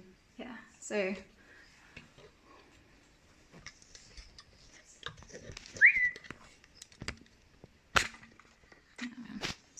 room door. Yeah, that's one of the snake enclosures. So we have, over here we have some more enclosures, and over there behind me some really tall ones. I mean, I'm going to make them look huge if I go over to them for scale. I'll just unplug this for a split second and look at my dick. I'm smaller than this. There's some of my art there.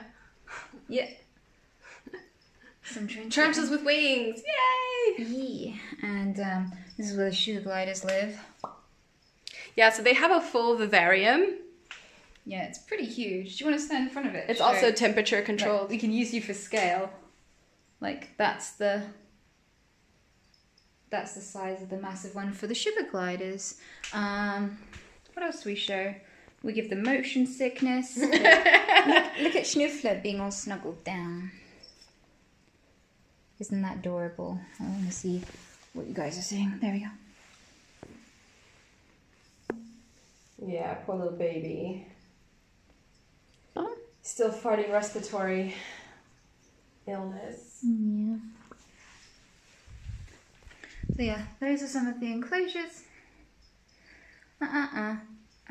If you bear with me, I'll put you back where you belong. In my ass!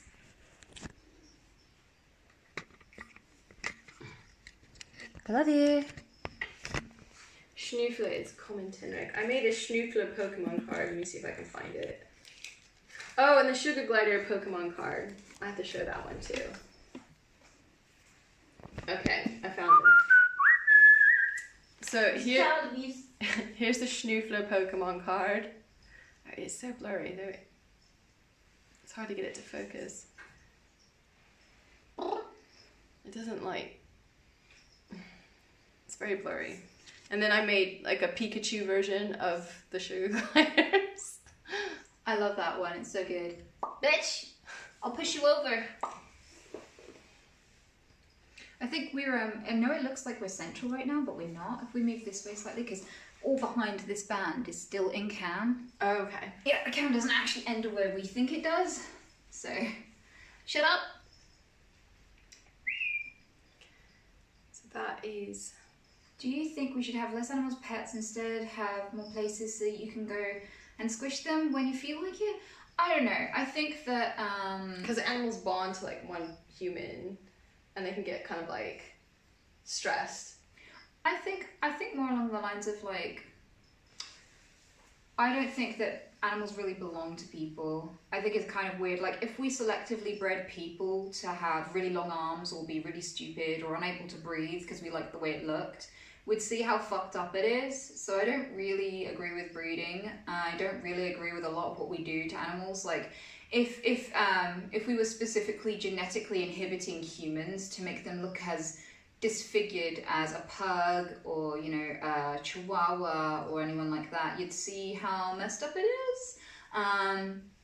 So I don't know if I really agree. Caring as much about animals as I do, I don't really want there to be a pet trade. I don't think we should be breeding and buying them and selling them, because yeah, most people let them down. I mean, you buy an animal and most people buy just one, and they live alone their entire lives. They die virgins. They never get to have sex. They never speak their own language. They never ever bond with someone their own species. And when they're social, that's fucked up. That will drive you mad and make you dysfunctional. And then we laugh at dogs and little animals that hump teddy bears.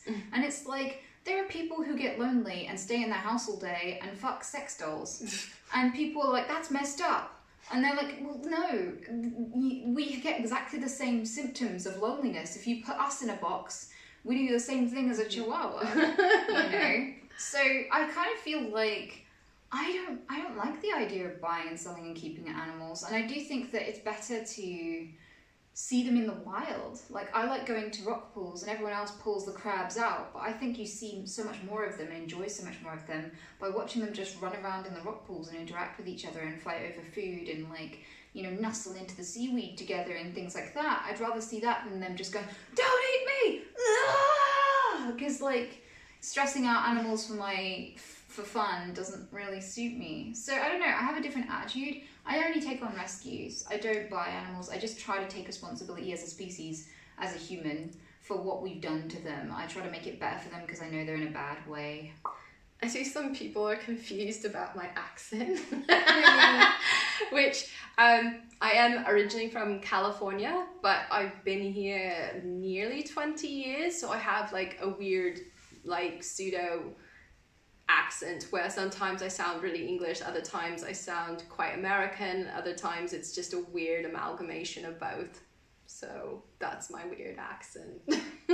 Britain Kitten, but from America. And actually Britain Kitten is my real name. It's a cool name. I'll kill your dad. Okay, so I got British accent by living here, I guess so. It's been a long time. I think also because I never felt America was my home. I never felt accepted or loved there. And then when I came to England, I've never felt like weird. It's like I finally felt at home someplace, whereas I never felt that in America. So I think I just have a love for being here in this country. And castles are the best things ever. Yeah. Yeah, they're pretty cool castles. Have you been to Scotland? Yeah, briefly. I've only been once, but I want to go again. Edinburgh, amazing. Yes, they have some pretty epic. Actually, we talked about doing a trip there, but again, sometime, didn't we? Yeah, definitely. I'll fist your cat. Just remember, I am the cat. There are no other cats. Have I got bitten frequently? No, most of my animals don't bite. I've never been bitten by a tarantula. Mostly it's the mammals that are the naughty ones. Yeah. So, oh, we didn't show Yuki. Oh, do you want to see, like... Yes, let's show us. Yeah, if you want to, if he's feeling up for it, I'd love to show him. He's not doing anything better, is he? True. I have to explain his horrible haircut. Show Pussy and Regine. Fuck off, chat. Press 1 for fun. Don't do that. Is that your real hair? Are you asking her about her hair? She has real hair. It's just really that long. Yeah. It's amazing. Yeah. John's bringing him. What's your favourite animal, Anita? Bees. I like bees. Bees are my favourites. They talk with their butts, they drink on the job, and they're very busy regardless and very successful, and I feel like I relate to that to some degree. They are just cool in every way. I just love them. Oh yeah, you said it. Oh, thanks for hair. Yeah, this is my hair. It's my real hair. I just got bored and never just bothered to cut it again and just let it go. And fair enough. It looks really healthy. I just stopped caring. Okay, so that's the timer. The timer saying it's time to turn off. High five. Sorry. Oh, I tried so hard.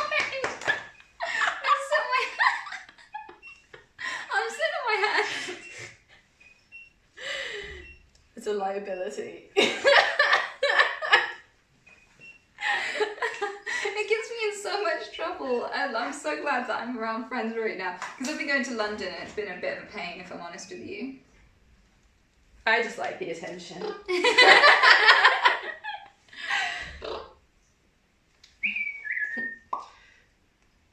Nikki That's my real ears. Yeah, they're just capping. It's my cat wig. So Yuki's on his way. Oh, here he is. Let me go get him. It smells ripe. It smells so ripe. We need to wash the baby. Oh, he does smell right. I guess he has a reason to smell right. Look at that chubby. He's been trimmed, so he looks like a piece of foam right now. You know, like a piece of packing foam. I bet lots of people don't even know what he is. Yeah. Do people know what he is? Yeah, lots of people are just like, what the fuck is that? He does smell like cannabis. Yeah, he smells like weed. Sorry, I'm like booting you out here. You can see. That's him. So, yeah, someone did guess it. It is albino skunk. That's correct. Mm-hmm. And basically, I think because in England we had like a super cold spring, didn't we? Like a lot of rain. It wasn't very warm. And so he didn't shed his winter coat, like it was thick and chunky. And then we had like the really hot weather getting up to almost 30 degrees happening. And he was really, really panting, really having a heat stroke. So we gave him a haircut, but it was just horrible. It's just so bad. But he doesn't mind. He's like quite happy to be cool now. But I'm thinking of next year maybe calling the dog groomers if he doesn't shed his hair again. Be like, oh, can you come over and shave my poodle? Yeah. And then when they get there, I'll be like, okay, I lied, it's not quite a poodle. He is soft.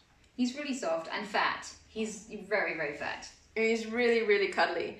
So yeah, that someone asked, is that why I think we got in trouble for the called weed skunk? But yeah, it smells like weed basically. Skunks do.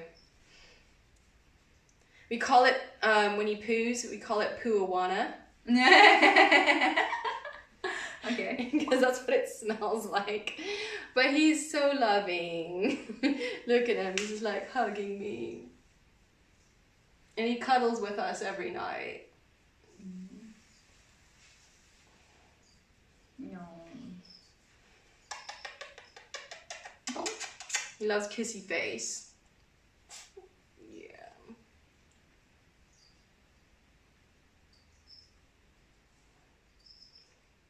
When he gets his hair cut, I just feed him an egg, and he doesn't care because the egg is his favorite food in the world. So I thought he'd be like terrified. He's never sprayed. Yuki has literally never ever sprayed once in his life, and I thought that I'd be, if I shaved him, that would be it. My luck would run out, but he didn't mind. I just gave him an egg, and he was just like, fine, as long as I have food in front of my face, then you can do what you like. How's the squish? Oh, he's prime squishing. He's just so chubby and round and soft. Oh, it smells so bad. Yuki, you need a bath, mate. He's extra stinky right now. He's got such a thick tail as well. I'm gonna go put him out because he'll want to eat all the bugs in here, won't you, buddy? Mm-hmm. Yes. He's basically the baby. He's my child. He's a very pampered boy, and you can tell. What color? Bye, Yuki. Fuck off, bitch. I'll kill him.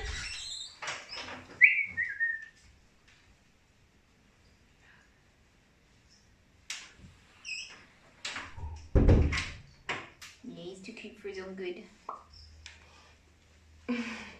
You love this dream? Yeah, can you see why I love traveling up here? I mean, the company is great too, but I kind of feel like this is my only chance a year to get a drive-by squish on just like every animal imaginable. All the squishes. Whee! Do I stream? Not yet, but I'm planning to. I need ideas for streaming. Well, I think like initially just, you know, showing your animals and stuff, whatever you do decide to do, even if it was just art, because a lot of people do art streams, right? What you could do is you could have like a little cam. A lot of people have a little cam that leads to like where their cat sleeps or into their vivariums and stuff. So they have like A live cam. a live cam of like one of their animals alongside them, and you could be like painting and talking to chat. I think people would really enjoy that because you're a very talented artist. So. Yeah, the YouTube channel that I'm playing with is like creativity and courage, so where I'm like creating some art, and while you're and it's kind of sped up so it's fast, so you see me creating the piece of art while I tell an inspirational story of courage from throughout history. It could be something quite recent, or it could be something back, you know, 400 years ago, whatever, like, because it's sort of tying in with the whole courage theme. So Yeah. I noticed there's like a lot of like true crime out on YouTube and stuff right now, so I thought, well, I like telling stories, but maybe I can do something that's a bit more like, I don't know, inspirational instead of just murder. Yeah. A lot of people just cover murder, to be fair. Though I do find dark history fun. Like I thought, like, Fire! try to help people find courage and inspiration. You got some admirers in chat, it seems. Breakfast. Stream feeding the animals. Yeah, I could do that. The tarantulas is quite fun. Nobody loves you. Vagina time. If the snakes eat, they're good, but they're so picky. They waste so many rats, just they don't even eat. Yeti, that's a challenge when he feeds him. I can't talk anymore. I have COVID brain.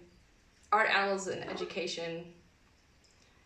Yeah, no, I do. I just think I just need to start doing it, don't I? Just start. Yeah, that's what I did. One day I couldn't work up the courage to do my first stream, so I got really drunk. And I played for like, I played a few rounds of Overwatch, and I was just like, hello everyone. And I was just like really tired and just like, yeah, and I looked all frazzled because I'd been up all night. And then that was my first ever stream, and it went okay. I had a tiny handful of viewers found me for no reason. Really? Yeah, I was just practicing. I was hoping no one would see. And then, yeah, from there I just kept going and going. I had a really scuffed camera. I had a really terrible setup. You don't need like a really fancy setup in order to succeed.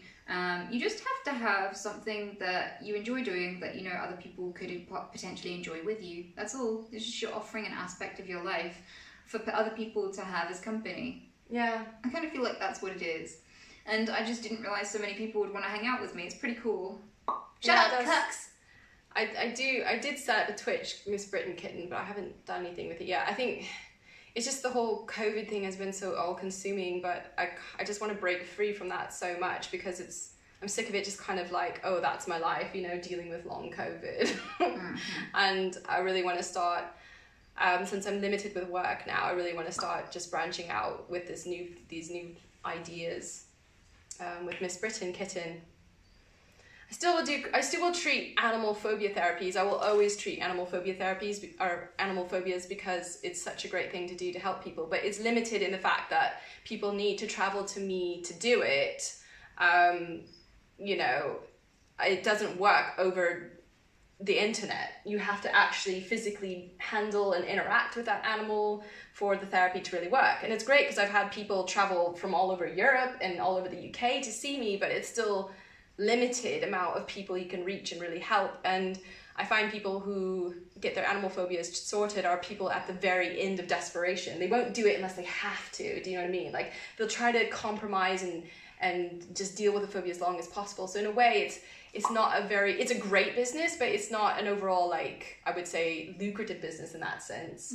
But it's still great. I'll always do that, but it's not something that can tide me over for the long run. So I think I just need to do more online stuff. And being an artist and writing a book, that's what I'm starting to do, is write a book and be an illustrator. And I feel like I've just held back doing my art for so long. And now is the time to just be all artist I can be. Yeah. I used to do a comic strip for Bazaar magazine, which was awesome.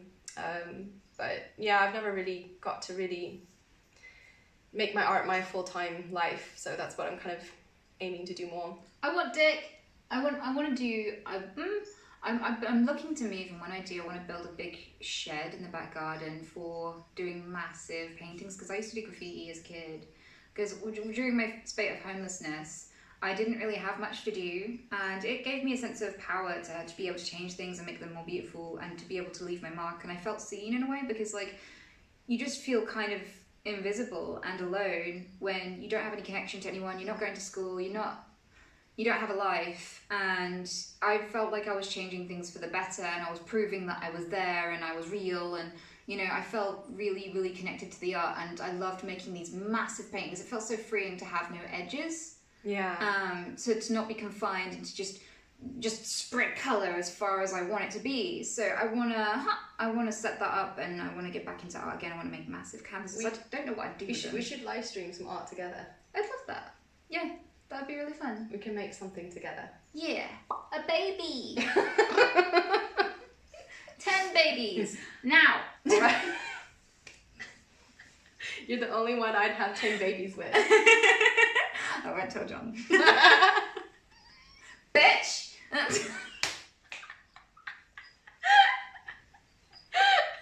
keep calling her partner a cuck. I'm like, shut up, cuck.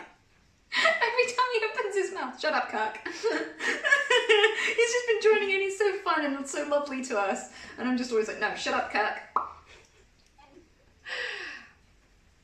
Yeah, no, that would be cool. We should do some collaboration. Yeah, I'd like that. We can make a good Twitch duo. Hey! Just like with Miko. Yeah, I poor Castlehead. He came in, he was like, I brought booze. He was like really helpful and nice, and I was just like, get out, Kirk. Something's missing in her hat. I'll kill you. You two stopped him from singing? Yeah. No regrets. We burst in on him while he was streaming and just like, hey, and just came spoke to him for a while. Who needs boundaries? We have dicks. 10 dicks. She has 7. It's true. In a cage. 7 dicks in a cage. I think you can get dick cages. I'm sure. You can. Yeah. I know. I've seen them on the internet.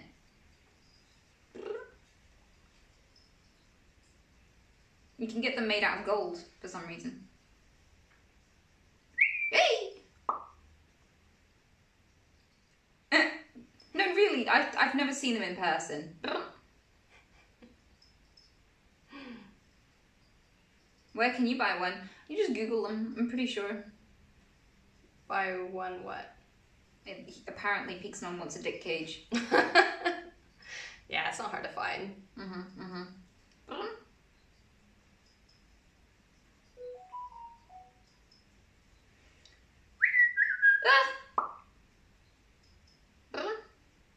Can we see John again? John, you have fans. He's got very beautiful hair. Yeah. But technically, for his job, he can't go on camera. That makes sense. Poor schmuck. I'll kill his dad. I keep threatening his dad. I don't know why. I've never met his dad. Yeah, the YouTube channel is Miss Brit and Kitten. It doesn't have anything on there. I'm sorry, guys, it's empty, but I'm gonna fill it up. John is a lovely dude.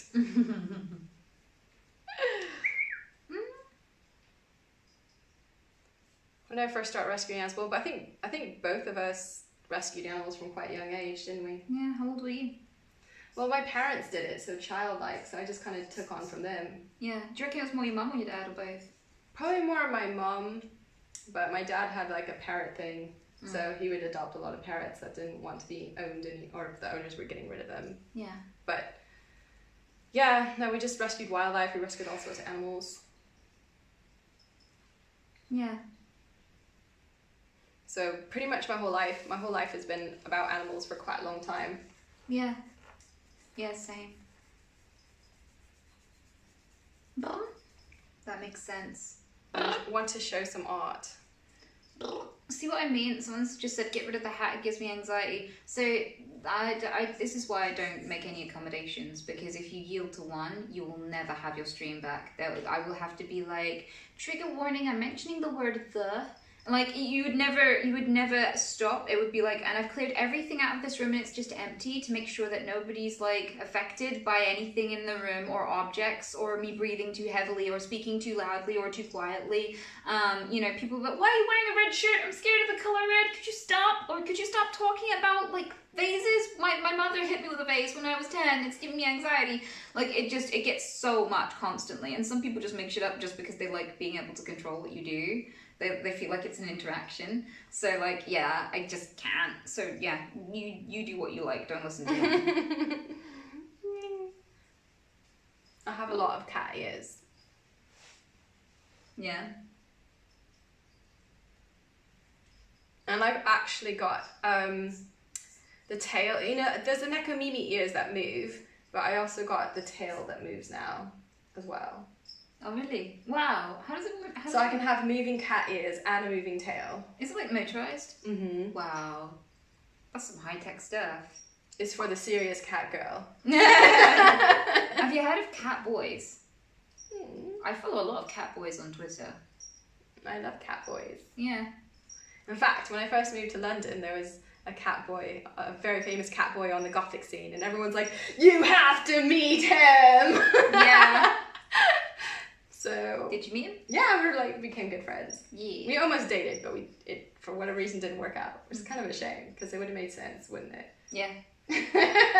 Yeah. So what you're saying is he's still single. Yes, he's out there in London. Mm-hmm. I'll kill your dad. Browse. Did not John need adjusting to your rescue life? He was arachnophobic before meeting me, but now he's no longer afraid of spiders. That's actually amazing. So you've changed his life. Wow. Go get that cat boy. Nah. Like the movie Cats. I would say like the whole play Cats inspired me from a very young age. I think that's what set off the whole cat thing. Sorry. That's right. Did I tell you about the hotel and the guy? So people are wondering about the hotel thing. When I arrived at my hotel, the guy behind the till said that my name had to match my ID. So they wanted some ID, and I was like, well, listen, I'm a YouTuber, I don't give my name to people. So, you know, I can prove I'm definitely Anita. I can prove it in a multitude of ways.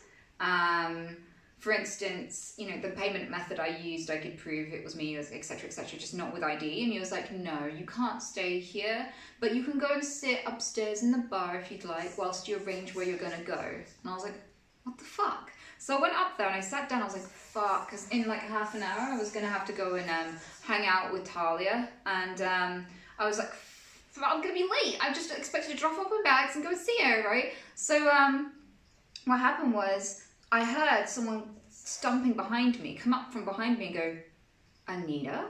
And I was like, and I looked up and there was like this like Jason Momoa lookalike, you know, with the big tattoos, kind of bulky looking, beard, you know, and he was like, oh my god, it's sweet Anita. And he was like, you really are short. And I was like, thanks. And I was like, I'm gonna have to go home. I have nowhere to stay. And he was like, don't worry, I'll vouch for you, I'll fix it. So he was an absolute hero. He went downstairs and he spoke to them and everything.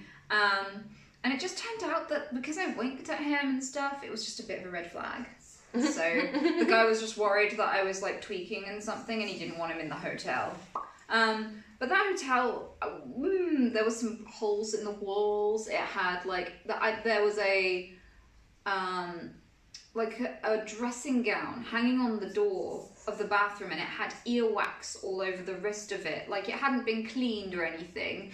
And like it was a really expensive hotel. And I asked for a room with a window. The window was completely sealed off and murky. You couldn't see out of it, right? And it was like it wasn't there at all. And it was this tiny, tiny little room. And yeah, they didn't allow me entry at first. They were trying to turn me away because they didn't know what Tourette's syndrome was. It was just really a horrible experience, but it was like supposedly like a really classy hotel. I was so shocked. Look, darling, if you're in London, just stay with me. Okay. I'm gonna have to take you up on that. Just skip out the whole hotel awkwardness and stay with the animal poodles. Yeah, I think that would probably be smart. But the guy that rescued me worked there. He was like a bartender, and I went and spoke to him for hours. Like, I was bored in the evening, and I wasn't ready to fall asleep because I'm a night owl. So I went up to the bar, and he made me all these really cool drinks. One of them had like hot sauce in it because he makes like artisan drinks. He was really sweet, and he told me loads of wild stories about his life and where he came from and everything. He was really entertaining and made me lots and lots of coffees. So he was really sweet. And, you know, I was glad that I found, like, some people to hang out with, you know, between things that I was getting up to in London. I also went and saw Slicker. He's really sweet. He was really nice to me. His partner's really nice too. Like, yeah, the whole trip was really nice. I just met lots of really awesome people, especially, like, Miko. And you guys saw what happened with Miko, God. Like, I'm so glad that being a disaster is a good thing on Twitch.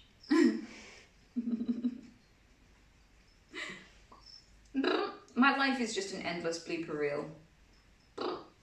Adorable one. Thank you.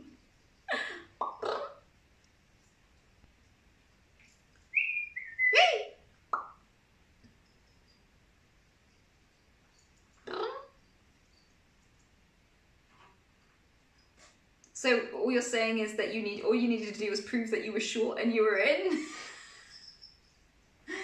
This is Peaks Non.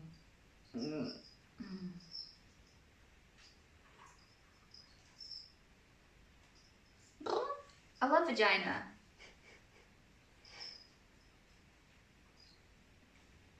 Anita, have you been to America? Yes, she has. Twice. I went to San Diego and New York.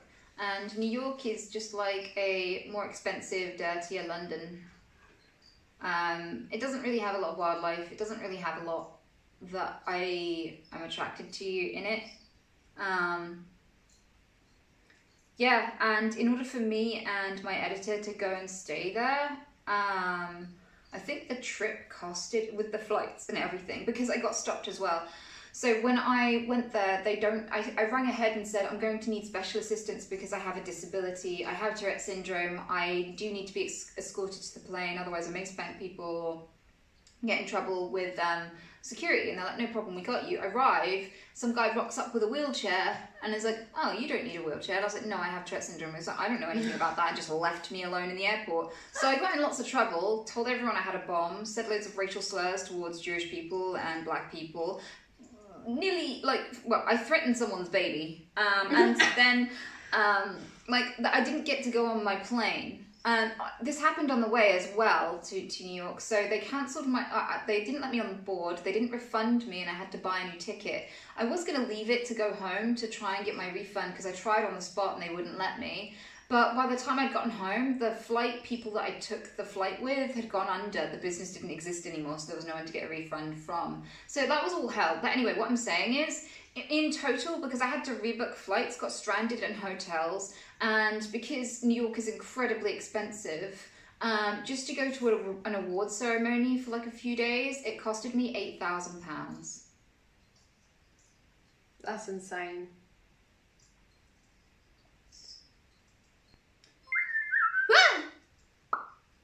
So I told Anita that when things are a little bit better, I'll take her to Cali and show her Yosemite. I would love that. Fuck off. In ghost towns. Ghost towns? Yeah, cowboy ghost towns. So basically in the gold rush, there's lots of little towns that sprung up because people are like, oh my gosh, gold. And then as things changed, they kind of got abandoned, and then some of these towns still exist. Wow. And they're trapped in time cowboy towns. That's amazing. I know, they're really cool. Yeah. I love ghost towns. That sounds incredible. So you see ghost towns in Yosemite. And the Central Coast, which is stunningly beautiful. Yeah, I can imagine. I mean, I went to the beaches in San Diego and there were just endless miles of bright white sand. But they get better up north, through the middle up north, because you have these dramatic mountains and forest meeting the sea, and it's just this really dramatic landscapes. Whereas down south, it's a bit more flat. But I mean, beautiful beaches, classic. When you think California beaches. Wow. Sorry.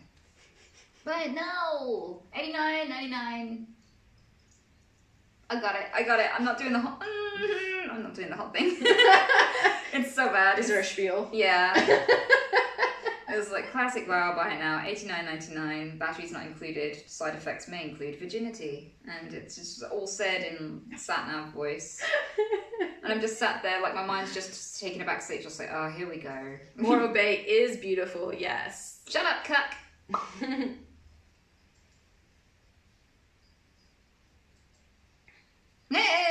Oh, we went to a tattoo parlor today and I shouted something, I can't remember. It was probably shut up cuck at the guy behind the till and I was like, I'm sorry I have Tourette's, because he's like, what? No, I'm sorry I have Tourette's, and he's like, oh, me too. And I thought he was joking. No. And he wasn't. He clearly did have Tourette's. So I was like, oh, what are the chances of that?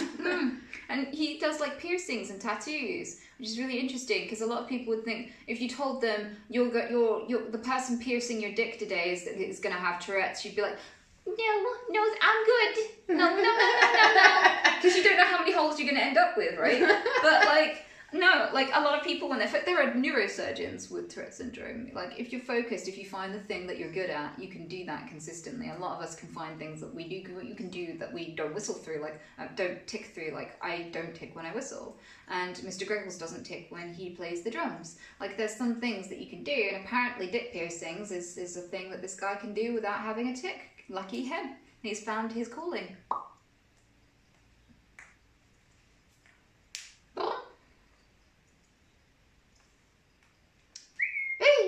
How did he find that out? I don't know, but whoever he found that out on was a brave fucker. Hey. Do you know how common Tourette's is? 1 in 100,000, I think.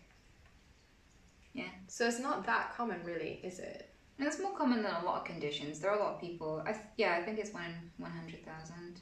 But there's different levels of how severe it is, right? Only 10% of all people with Tourette syndrome have coprolalia, so only 10% are like me. A lot of people who have tics are people who have like 1 or 2, and they might just be like an eye roll or a shrug. Like kind of involuntary movement, yeah, as opposed to vocalizing. That would be motor tics, and those they can be more subtle or they can be wild. Like I had some where I like get stuck with my arms up, and I'm just like, ugh, and I can't get on with my day, or I'm just walking around in the street and I accidentally cause Mexican waves. Like I'll go to a festival and stand in line for like a veggie burger or whatever, and I'll go, whoa, and everyone will go, whee, all in the queue. Like, so sometimes it works out. Other times I get looks, and other times I get accused of being on drugs and don't get allowed in my bloody hotel. Nah. So the plane trip to America sounds horrible. Oh yeah, I cried. I was so stressed. Yeah. And you told them ahead of time, didn't you? In the UK, they give me a special lanyard, and everyone's just like, off you go, and I get escorted. Like it takes 5 minutes from the door to the plane. They just take me through everything because like when the security guard like was patting me down to make sure I didn't have any things on me, I went, call the police, and I was and yeah. Or I'd shout, I've got a bomb! And obviously, if I went in alone, everyone would be like, weep! But because I was with someone who knew, and she was just like, don't mind her, you know. So it was America they like screwed up. Yeah, America doesn't have much disability awareness. Either you need a wheelchair or, you know, you gotta sort yourself out. That's it. Yep. Oh, I shake my head in despair. But what was cool though, if I'm honest, right? So because I had special assistants when I came to Las Vegas in the airport, so they received me, and they received me with everyone else who needed special assistance. They guided a group of people, and they ushered like these 2 little old ladies, a guy who just didn't speak, who needed a wheelchair, and someone's carer for the wheelchair guy, and then me, and I was sat there with this lady with beautiful, bright blue hair. She was an elderly lady with a really thick American accent, and she was amazing in every way, and she was riveting, and I was sat there, and I was like, I know that he's just leading me around for no reason, and I do not need to be on this vehicle. Like, I don't have any, like, movement needs whatsoever, but I'm happy, because I've got an hour to kill, and this woman is epic. So I just sat with her and listened to her tell me about her grandkids, her life, her work, her husband, all this sort of stuff. I was like, Well, everybody slowly got dropped off at their place, and I just put up with it. And I was like, I'm sorry, I have Tourette's, and she took it so well. The guy actually driving us around was more clueless than me. Every time I had a tick, he was like, what? Like every single time, I was like, that was a tick, and he's like, oh. And you're a bitch. He's like, what? And I was like, that was a tick. He's like, oh, okay. Shut up, Kirk. What? And this just wouldn't stop. He just had no chill. And she just was like, huh, oh, honey, and just carried on talking. She was fine. So. Yeah. Oh, America. Yeah. Indeed. I'm a dual citizen now, and a lot of people, they'll ask me things about America, and it's like, you know what, to be honest, I don't really know anymore, because I've just spent the last half of my life in England, so... Yeah, I've only been to like tiny little bits of America so far, and I want to see the wildness. I want to touch lizards. That's the main thing I want to travel the world for. Lizards. Lizard touching. Lizard touching. Yeah, out in the wild. We'll go catch some lizards. Yeah, touch them up. Give them a bit of a sniff. I'm gonna fulfill your lizard sniffing dreams. Yes. Hell yes. Anita wants to go sniff lizards, so she's gonna get to sniff lizards. Yep, that's what I want from life. Whoa! There's a meme in that, surely. Yep, probably. I'm sure that chat will find it for me. Chat's memed so much. I mean, my mom's probably a meme. You meme everything about my life. You meme my animals, everything. You know, my rabbit escaped, and he chewed through like 600 pounds worth of dick, and wires and equipment for the stream. And I was down for like 3 days reordering it all and rewiring everything because he just destroyed everything. I bunny shamed him. I took a picture of him next to all of the wires with a little notice going, I decided to chew through 600 pounds worth of equipment. And yeah, he's just a bad boy. He likes to destroy. He's a hell rabbit. I hope you meet him one day, because everyone loves him. Yeah, I'd love that. He likes to sit in the fireplace and plot. Just let us know. Yeah. We will come. I mean, we can stay at Airbnb too. True. Hey!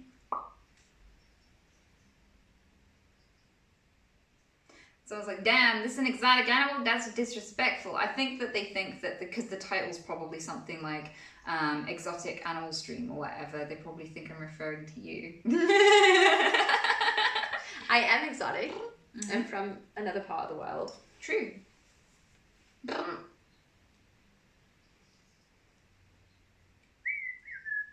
Huh?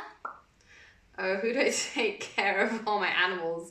That's a tricky one. Like, because of COVID, I haven't been out of town for a long time. Sometimes I go out for short little trips, but we live with a housemate, Nick, who usually does a lot of it for like a couple of days. If it's going to be longer than a couple of days, then I have to call in people to actually come in and sort it out. But that is an issue. And I'm always in need of people who can come in and look after them. I mean, a lot of them are like pretty self-sufficient, but the mammals are quite needy. And like Schnoofler and the skunk, they like want cuddles all day, every day. So it is like they get a bit of separation anxiety, really.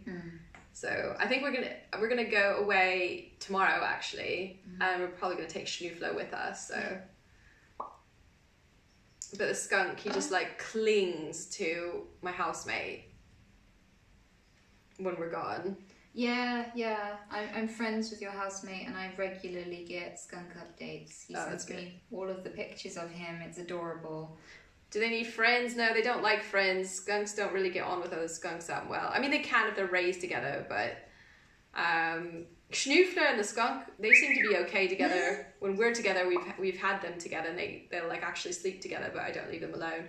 But yeah, Tenrics and skunks are they're not social animals really. It's just because they've bonded with us as humans, they're quite needy. I mean, but it's quite a typical thing with exotics. They become super bonded with their owners. I think even more than like a domestic animal in a way. They just get super needy. Super, super needy. I don't want to be dramatic, but I would die for Schnoofler. He's too cute for his own good. I love that he just has a squishy head. Like his head bit is just like soft and smushy. There he is. Yeah. Right there. Right above my dick. Schnoofler is adorable, I have to say. I'll kill him with fire. Oh yeah, I didn't say what Schnoofler means in German. I can't talk, sorry guys, a bit of COVID brain. Schnoofler means sniffles. Perfect, because he's always like sniffing. That is really perfect. Wow. And we're like, we kind of thought like, oh, if there was a German word for sniffing or sniffles, like what would it be? Schnoofler. Yeah, that's it. We just guessed it and it was right. We just called him Schnoofler and we thought it was like a made up word. We're like, duh, Schnoofler. And then apparently it's actually exactly what it sounds like. That is the German word for sniffles. Tinner needs a Twitch channel. Yes, he does. You can see him disgustingly eat things.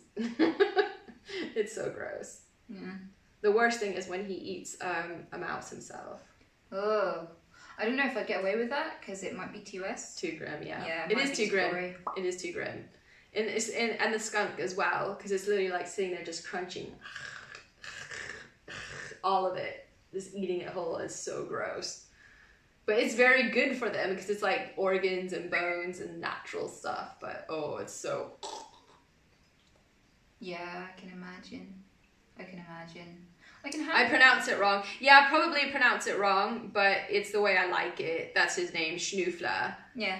But it is probably pronounced differently. I'm not very good at foreign languages. I'll have to ask. And I made up the name anyway, so yeah, it's close enough to sniffles in German. Schnoofler. I like your dick. Yeah, no, don't worry. We won't watch any live eating of Schnoofler. It's too grim. It's too gross. See, I'm not like one of those people who gets pleasure out of that. I'll kill your dick.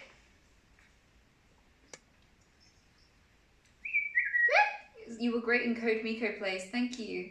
It was fun being Miko for a little bit. I really, really enjoyed that. I'd love to do that again. I have a few more questions for the technician next time.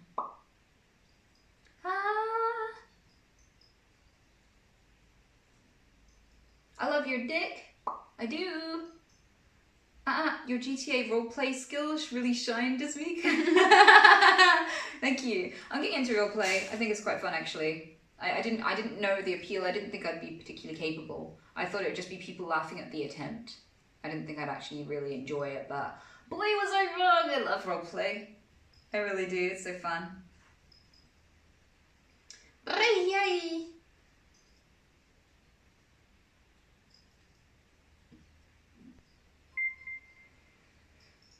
Pyrotastic, thank you ever so much for the sub, dude. I can't see how long your sub was. But it's short like your dick. But it's short like your dick. It's short like your dad's dick. And your dad's dick.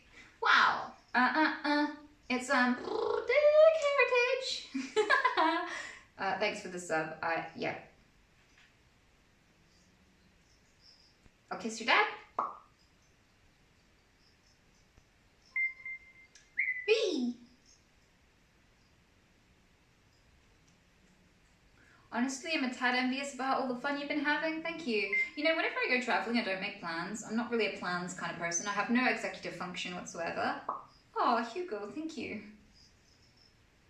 Yeah, I basically just don't plan. I just take it easy. I book a hotel. Then when I land, I see what energy level I have and what I feel like doing. I don't really go, and I'm going to go here and do that and do this. I generally don't even research what I'm going to do before I arrive. Because I feel like what happens is just going to be, it's just magical. I like discovering stuff. Like I discovered the Jason Momoa guy, like the mixologist who made the amazing cocktails. Because he rescued me, I wanted to go up and thank him after I'd done everything for the night. And I was lucky enough that he was still at the bar. So I went up to him and I had a little chat and he spoke to me. He told me all sorts of interesting things. It was so cool. And he was like a random thing I found in London that was cool and entertaining. So like I like just discovering stuff organically like that. I also ordered a bright purple burger, like a vegan burger. The buns themselves were bright unicorn purple, and you could get orange burgers or like bright yellow burgers, all different colors. They were really cool. I showed you guys on that laggy ass stream. Yeah, and it was so good. So good. I'd live off that if I lived on London. I really would. I'd be fat as fuck. So I was like, can't believe you have a freaking pangolin. Fuck off. I'm sorry. John, you have a fan base. Do I have a fan base? It's Yeah. your feet. So many people wanted so much more of you. So much more. Show ass and vagine. Vagine. Vagine. He's a pussy. I'm sorry. I'm so sorry, John. All of your hate. That should be on now. Alright, cool. Darling, can you turn on the oven? Yeah. And we need to put the garlic in the muffin tin so we can roast it. The garlic in the muffin The tin. garlic in the muffin tin. So we're gonna make some cauliflower soup. Put Yeah, your man. hand in the cookie jar. Schnoofler's taking a schnoofy poop. Oh, Snoopy Poop. Yeah. Hmm. I'm a bit worried about him. You look like a dickhead. Can we see that creature that just walked behind you? Yes, he's just having a poo. It's a number of how many animals you care for right now. So I have 2 royal pythons, I have a milk snake, I have a sand boa, I have a leopard gecko, New Caledonian gecko. And a bitch. I have a Eurymastix thomasii. I have like, I don't know, 40 tarantulas, 2 millipedes, 2 whiptail scorpions, a bunch of cockroaches, 4 sugar gliders, a schnoofler, which is a tenric, and a skunk. I think that's all the animals, So how which many is that total? a lot less. I don't know. Did anyone count? I have 9 dicks. Oh, I pet them. It counts. What's the most dangerous animal? Dangerous? Most of them are not dangerous, but the most highly venomous is probably Nefertiti, my baboon. See if I can find her. I'll pet your dick, but I'll pet your dick. Not really that dangerous, but she's an old world species, so there she is. Show bobs, show bubbles. I'll scream at your tits. Schnoofler! Did you see him yawn? Oh, I missed it. No, I didn't. Damn it.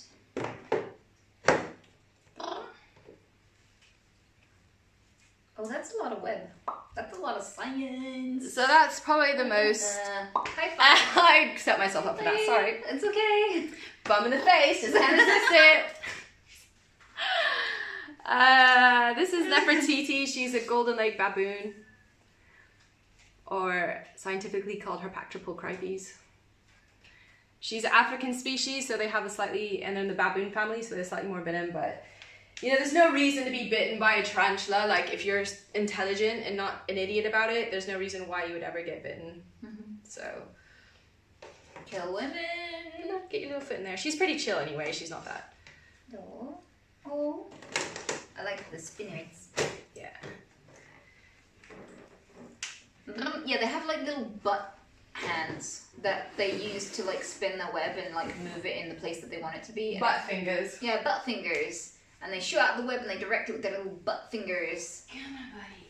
Butt fingers, check it and see. They put a finger inside of me.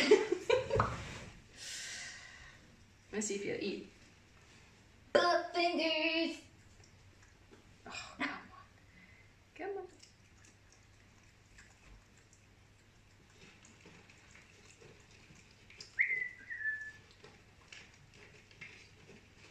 Is this your mom? What? No! I know I said my mom looks young for her age. I know your mom. No.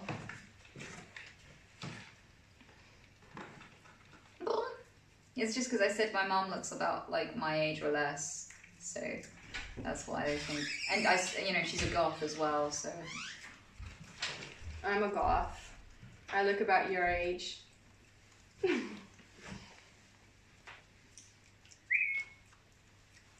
Hello. Hello. How's it going? Was there anything else? Can you start cutting up the cauliflower and boiling it? Also, could I trouble you for a cup of tea?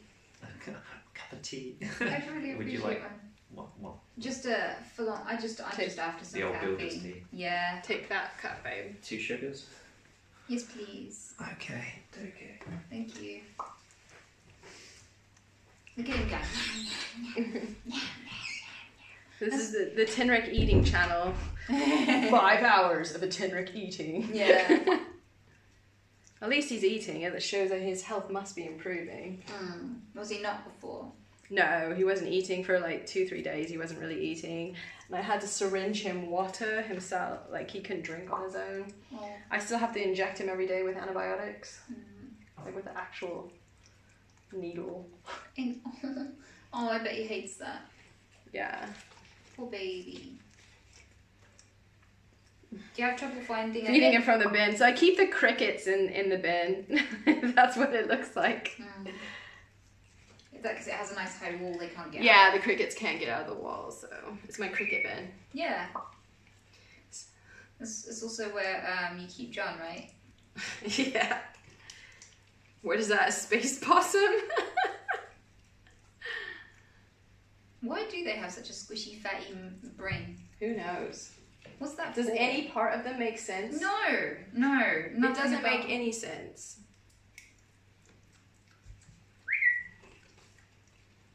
So can you hear that? I think they did. I think they can hear it. That's the thing I like about like little insectivores.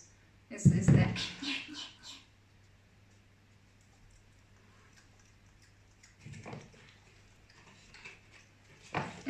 it's not his actual brain. It's just a soft, fatty thing on top of his skull. And it just feels like mush. It's actually pretty gross feeling. I like it. It doesn't feel natural. It's prime squishing. Oh dear. Whoops. I like dick. I don't. Please stop sending dicks to my business email. Because, to be honest, my management team does not care about your penis either.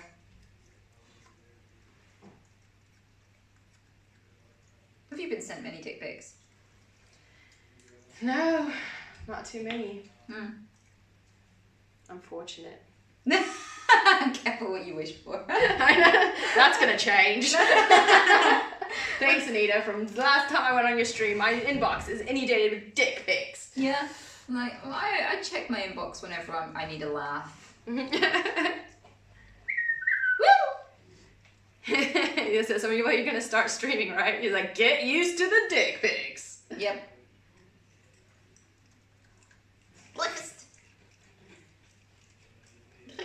Hi, Dad. Shut up. I'll kill your dad. I will. Yeah, he's got huge muscles in his jaws, like super big muscles. When he yawns, you can see them. Have you seen my muscles? They always ask me to flex them. Flex them. Yeah, I'll flex. I'll show you. I've been working on. I took a 3-week break from the gym, so they're not thick anymore. But I'm getting there. Like they actually move when I do that. Like it's up there. Yeah. So like that's what I got, chit. Like the guy behind the bar.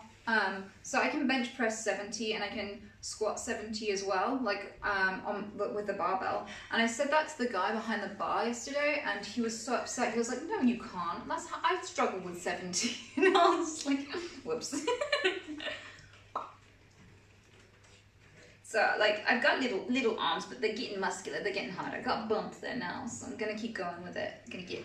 Whew. It's like I've got like under muscle here. Come back in the picture. I'm like, somehow keep on squishing you out of the frame.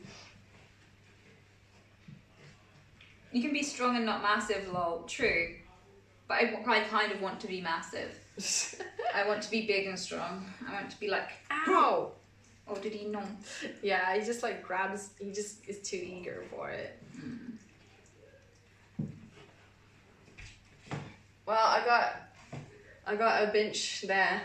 Really? Oh Yeah. wow, you do. Do either of you use it? We did use it before we got COVID. No.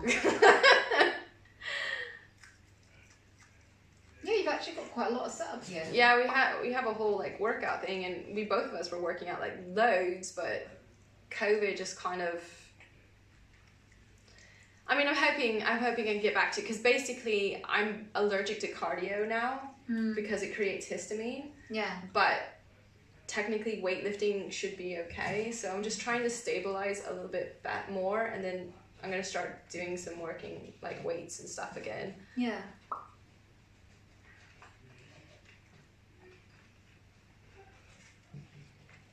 People keep on asking if it's a possum. And Sweeney, how does your tics affect me? Well, hopefully in any way except your boner.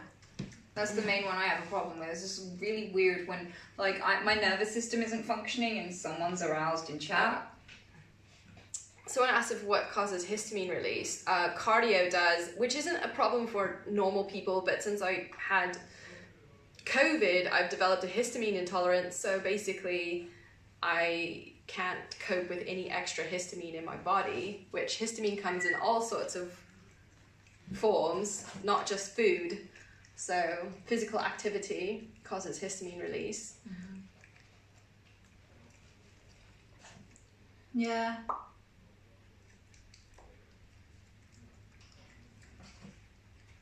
Is it going to, you said that maybe you'll start to improve over time. Is it because your body resettles and becomes less reactive to histamines over time?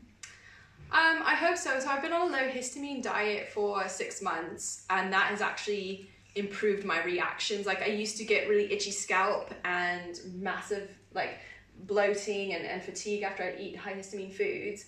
Now, like, I'm mostly on low histamine, and every now and then I have a treat food, and when I have the treat food I don't have these horrible reactions anymore. I am on a strong antihistamine, like not over the counter, like from the doctor, but the crushing fatigue has not gone away. Wow. And I'm basically kind of almost immune compromised, because even if I get like a cold now, like it puts me out, like it knocks me out for weeks. Like it makes me so bad. Like any illness will make me so bad. I hope it can get better, but more than like, because this is an autoimmune condition, sadly many people this happens. It's not just with COVID, like basically viruses trigger autoimmune diseases in people, and then you're basically never quite the same again. And I'm praying for a miracle, and I hope that maybe I will, but there's a good chance I just have to accept. Thank you so much. That's alright. I got that one there. Shut up, cat. Wait. No, that's peppermint. Yep, that's your one. Shut up. Oh, you got me a peppermint one. Yeah. Thank you. Alright, 2 sugars, and you've got 3 of the stevia. I'll pour it on you, Dad. He'd love it. You take kefir and kombucha to help. No, I can't take kefir and kombucha because those are fermented and they're high in histamine. So unfortunately, I can't have any fermented food, any aged food. Can't have alcohol. Can't have caffeine. I can't have like tomatoes or avocados, strawberries, bananas, pineapples, beans, chickpeas. Dairy in general is not great. Gluten in general is not great. I'll give you a grey hair on your pubes. Sorry. You're so thoughtful. You're welcome. It'll be the stress. Dealing with me. Oh, someone wants to know what Schnoofler smells like. He probably smells bad. I don't think I sniffed him. Have a sniff. Okay, so he's kind of like, you can tell he's handled a lot because I can smell a lot of like hand soap on him and things. Yeah. But underneath that, he kind of, oh yeah, you've bathed him as well. Oh, coconut, I have to grease him basically because in the wild they live in quite humid dirt and stuff. So I need to keep his skin moist, so I grease him in coconut oil. In coconut oil? Yeah. Well, he smells really good. He smells like human hair. He has like it smells like a human being who's just come out of the shower. Like human hair has this distinct smell to it. He smells human-y in his fuzzies. But earlier, I remember sniffing him out. But earlier, he did smell kind of piggish, like tiny little bit piggish, like in the on the skin and the threads. And it makes sense because he feels piggish too. Like if you ever stroked like a pig. Yeah, he's got like boar hair, doesn't he? Yeah. Someone asked like what can I eat? Like basically I can have garlic, I can have onions, I can have broccoli and cauliflower and carrots. It's difficult if you want to be vegan because you can't eat tofu or a lot of the vegetables or fruit, so it's really, really difficult. I'm allowed chicken, lamb, coconut, everything coconut. Like coconut's been my godsend. Like coconut milk, coconut sugar, coconut syrup, coconut flour, coconut jam. Like everything coconut is like my lifesaver. Coconut. I can have white chocolate, but I can't have dark chocolate. And like most like preservatives and like E numbers, like all the like additives they add to food I can't have. So everything has to be super fresh. It has to be whole food. I can't eat leftovers, like next day leftovers, because anything aged builds up histamine. Oh. So wow. It's very, very limited diet, and you have to get very creative in how you cook. Yeah. So don't get COVID, guys. It can really affect you for the rest of your life. Yeah, and lots. It's not like I'm like a weird one-off. There's loads of people, like, because I'm part of the long COVID group on Facebook, and loads of us are there's thousands and thousands and thousands of us, and we're all having the like sort of similar symptoms. Histamine intolerance. Almost all of us are having histamine intolerance. So yeah, it's grim. Yay! Someone says thankfully I'm fully vaxxed. What the thing about I'm still pro-vaccine because I'm getting a vaccine, but the problem is like if the vaccines don't protect us from getting it, like, because they say it doesn't stop transmission, just stop the hospitals. So if we can still get COVID even mildly from the vaccine, then there's still risk people can get long COVID. This is kind of a thing that I'm scared of, is that if the vaccines don't actually stop transmission, then you could theoretically still get COVID, even if it's mild, and then still get long COVID.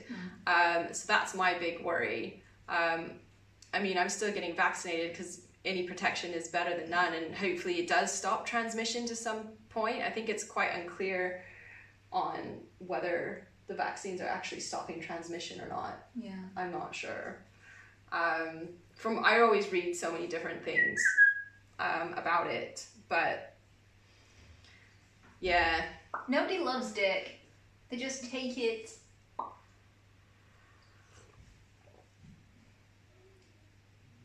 So yeah, there's still so much unknown.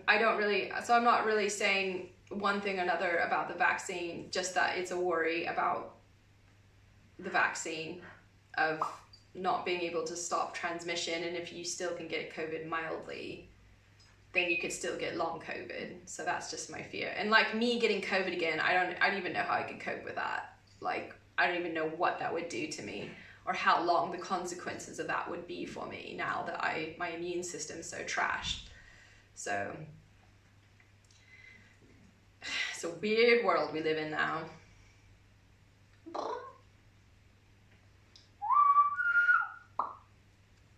I will bite your dick. Does your initial infection give you antibodies? It did for a while, but I've had it tested again and I don't have any more antibodies. So they do go away. And you can definitely get COVID again. There's lots of people who get it again. People, I guess new people are joining because what am I holding? This is a wet dick. Schnoofler. Yep. Dick. The common tenric. Yep. He's a little cuddle boy. He just wants to eat. Top Dog, thank you so much for the resub, bud. I'll kill your dad. For science.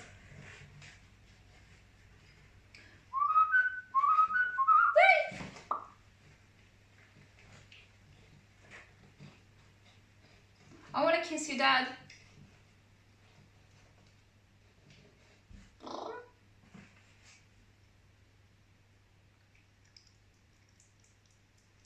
Elevensies.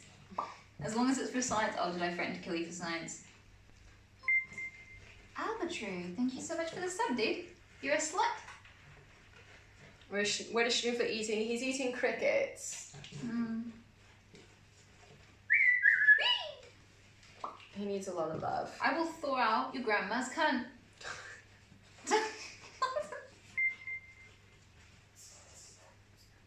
With a hairdryer.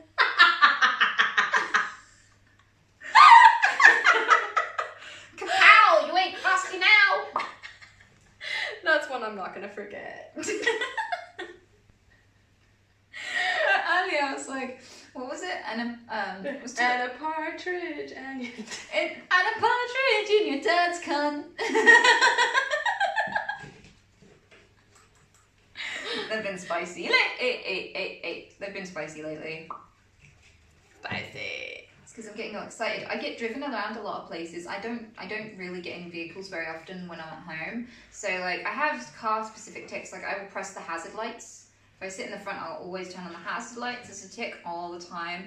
And like whenever Popple takes me, because Popple's really nice and he'll like help me get places and take my animals to the vets for me and things. And one of the things is it's quite often me just turning on the hazard lights and him just turning them off.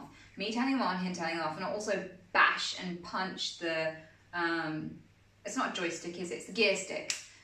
So yeah, I'm a nightmare to drive with, but I've been, we went out for a little trip this morning to do a couple of things, and it definitely, for some reason, stirs my tics. Definitely makes me tick. Is that a poop on the laptop? It could be. Laptop. There's like a cricket leg and a poop. Yeah, it got out of control. Out of control.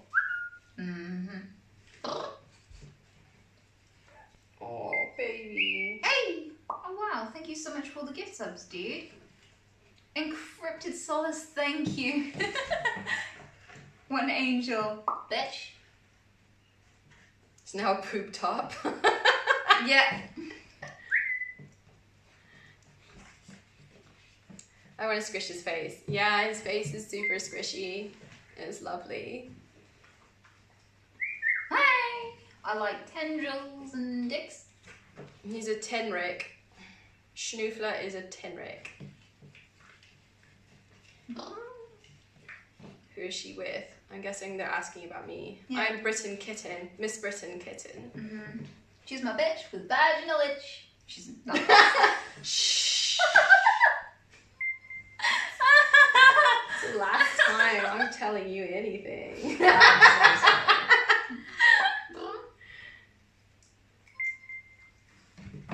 Hello. B. Back pen, please. I want to sing it. 8 and yellow and cock and 3. Apparently that's your pin.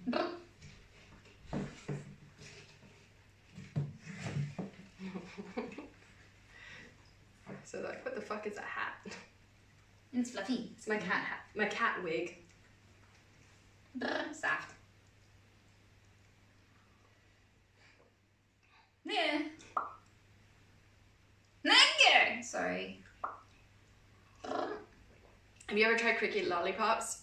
Yeah, I can get them in the beach town that I kind of live nearby in California.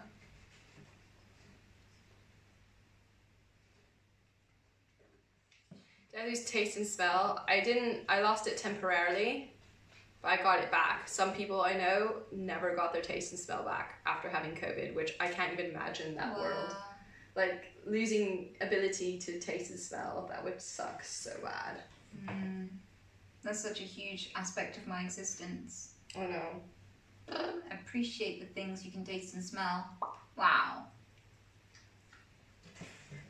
No, it's not easy to lose weight. That is the most frustrating thing.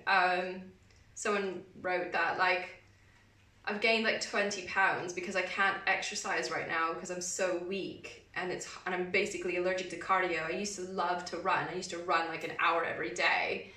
But I'm hoping to get a new regime in. I'm just trying to stabilize myself at the moment, with doing weight training and going on walks every day. Maybe bike ride, because I can do those things, but I can't run. I can do women. Yes, you can. So yeah, and then like the foods I eat, they're super healthy, but they're also kind of like high in fat because I'm eating a lot of coconut, I'm eating a lot of olive oil, and I'm also eating a lot of seeds and nuts. So they're all like natural whole foods, but they're also a lot of fat. And then I could just go keto, but then I would like have to cut out things like rice and oats and fruit. And my like diet is already so limited. It would suck to lose even more foods. So it's tough. It's super tough. These nuts.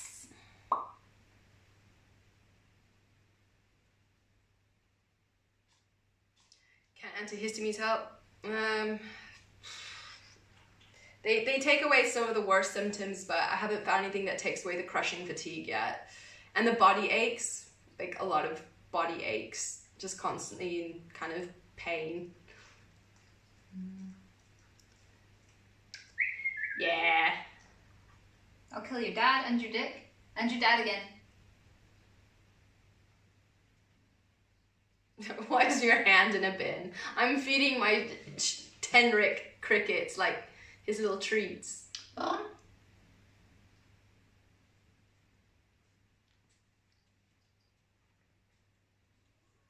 I'm just reading chat.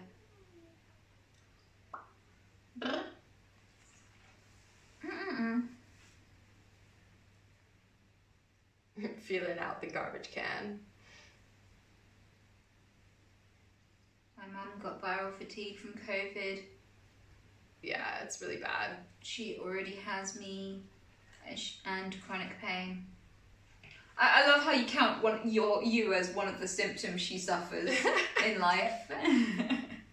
Like my mum has to handle me and post-COVID symptoms. So can you take anti-inflammatory stuff? Yeah, I take all the anti-inflammatory stuff. Antihistamines, ginger, turmeric, all the supplements. It's still not changing a lot for me. That's why I'm seeing some specialists right now, which is incredibly expensive, but I have to go through it because I need to figure out why I'm not responding to a lot of the things that other people are responding. But yeah, nothing really is changing it much for me, unfortunately. Like, I'm not going to give up, and I'm going to keep on trying. What do I do in London? Well, I used to be like an animal phobia therapist and illustrator. And now I'm just still doing that, but not as much because I'm trying to focus on my health. But I want to get back to making art. I do pet art. I do stories. I do illustrations. I also cure people of their animal phobias. So it's particularly spiders because they're the most common animal that people are afraid of, and I love spiders. So thank you guys.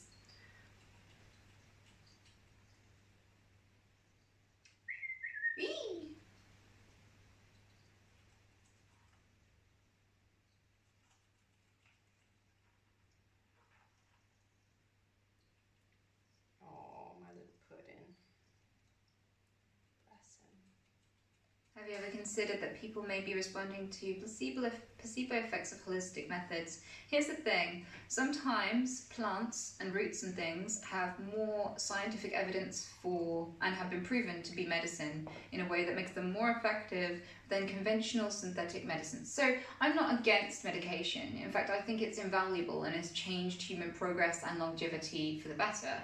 But there are things like ginger, and it's proven to be more effective than any anti-inflammatory medication when dealing with joint pain from arthritis. People who take ginger capsules actually have more mobility, less pain from taking ginger capsules than the best arthritis medication on the market. And then you have things like, so there's ginger, but there's also tomatoes, the lycopenes in tomatoes can transform your sensitivity to the sun. So you can end up, sunblock will not help you as much as improving your diet in some cases. Like there was a woman who was so allergic to the sun that she could go out on a cloudy day and get sunburn, and she was just trapped in the house all day. And then they started incorporating lots of tomatoes into her diet, not too much because it's a deadly nightshade family kind of plant, and she was able to go sunbathing by the end of it. So, you know, these things, sometimes plants are medicine, and what makes them medicine and not a holistic method, even though they're considered a holistic method, is that they're scientifically proven, tested to work. But people consider them holistic because they're a plant and not a pill. So I think that it depends on your definition of holistic. I'm not entirely convinced that a rose quartz is going to cure cancer, but I do think that, you know, things like ginger and tomatoes and things like that can have an impact on your diet. I mean, on your health. For example, like aspirin is willow tree bark. Did you know that? Aspirin is willow tree bark. So it depends on what your concept of holistic is. Because if it's anything that isn't a synthetic medication, then I would say, yeah, there's plenty of stuff by that definition that is clinically proven to work. Yeah, I have fresh ginger. I cut up slices of ginger and put turmeric in it and have a tea of that most days. Yeah, that's really good for you. So, hello. Hello. I think I probably have to get the food, dad. get my food on for dinner. Okay, well, thank you so much. You've been really cool to hang out with. I think chat's definitely appreciated you. Press 1 if you loved Britain today and all of her squishes. Fuck off, Britain. It was so lovely spending time with all of you guys. I really enjoyed it. And thanks for all your lovely words and kind comments and support. Whee! Let's drop a bomb on Canada. I'm gonna go make a bomb. Sorry. Soup. Yes. I'm very excited. I'll kill your dad. Thanks, guys. Yeah. Tuck Schneeblen. Yeah, give him a tucking. High fives. Yeah, we had to give one more bum slap. Wow. Cut. She's giving the fans way too much today. Way too much. Yeah, sorry, John. I don't expect you to apologise. Yeah. So yeah, I'm gonna go and you know, enjoy the rest of my break before I return to home and finally get to cuddle up to my bunny rabbits and everyone at home. So this is gonna be good night for me too. I'm gonna spend the evening, well, I'm gonna spend some of it with these guys because they're lovely, and then I'm gonna go fuck myself on a bus. I'm gonna get on a train and go home all the way back to my place. So that's gonna be a long journey. And I'm probably gonna get in trouble again, because I usually do on trains. We'll see how it goes. Yeah. Sometimes I don't like to do it, but sometimes I go first class because then I get space and I'm not gonna punch a baby. Because weirdly, babies don't make me as chill as animals do. Like, I know I'm not gonna hurt an animal. I'm not gonna like smash a tarantula or whatever, but that children don't have that effect on me, so I just stay away from them. So sometimes it's just safer to go in first class because you have a single seat to yourself, you get space, there's no one like brushing up against you all the time. So, but I don't like to do it because it's very pricey, so I'll see what I'm feeling like later. If it's dick, if it's cat, if it's motherfucking baseball, bet. If it's, yeah. So, this is me saying goodnight. I love you guys, thanks for hanging with me. Bitch, I wish I could rave, but I'm gay. And also, I don't know how from my phone. So I guess I'm just gonna go, bye-bye. Bitch.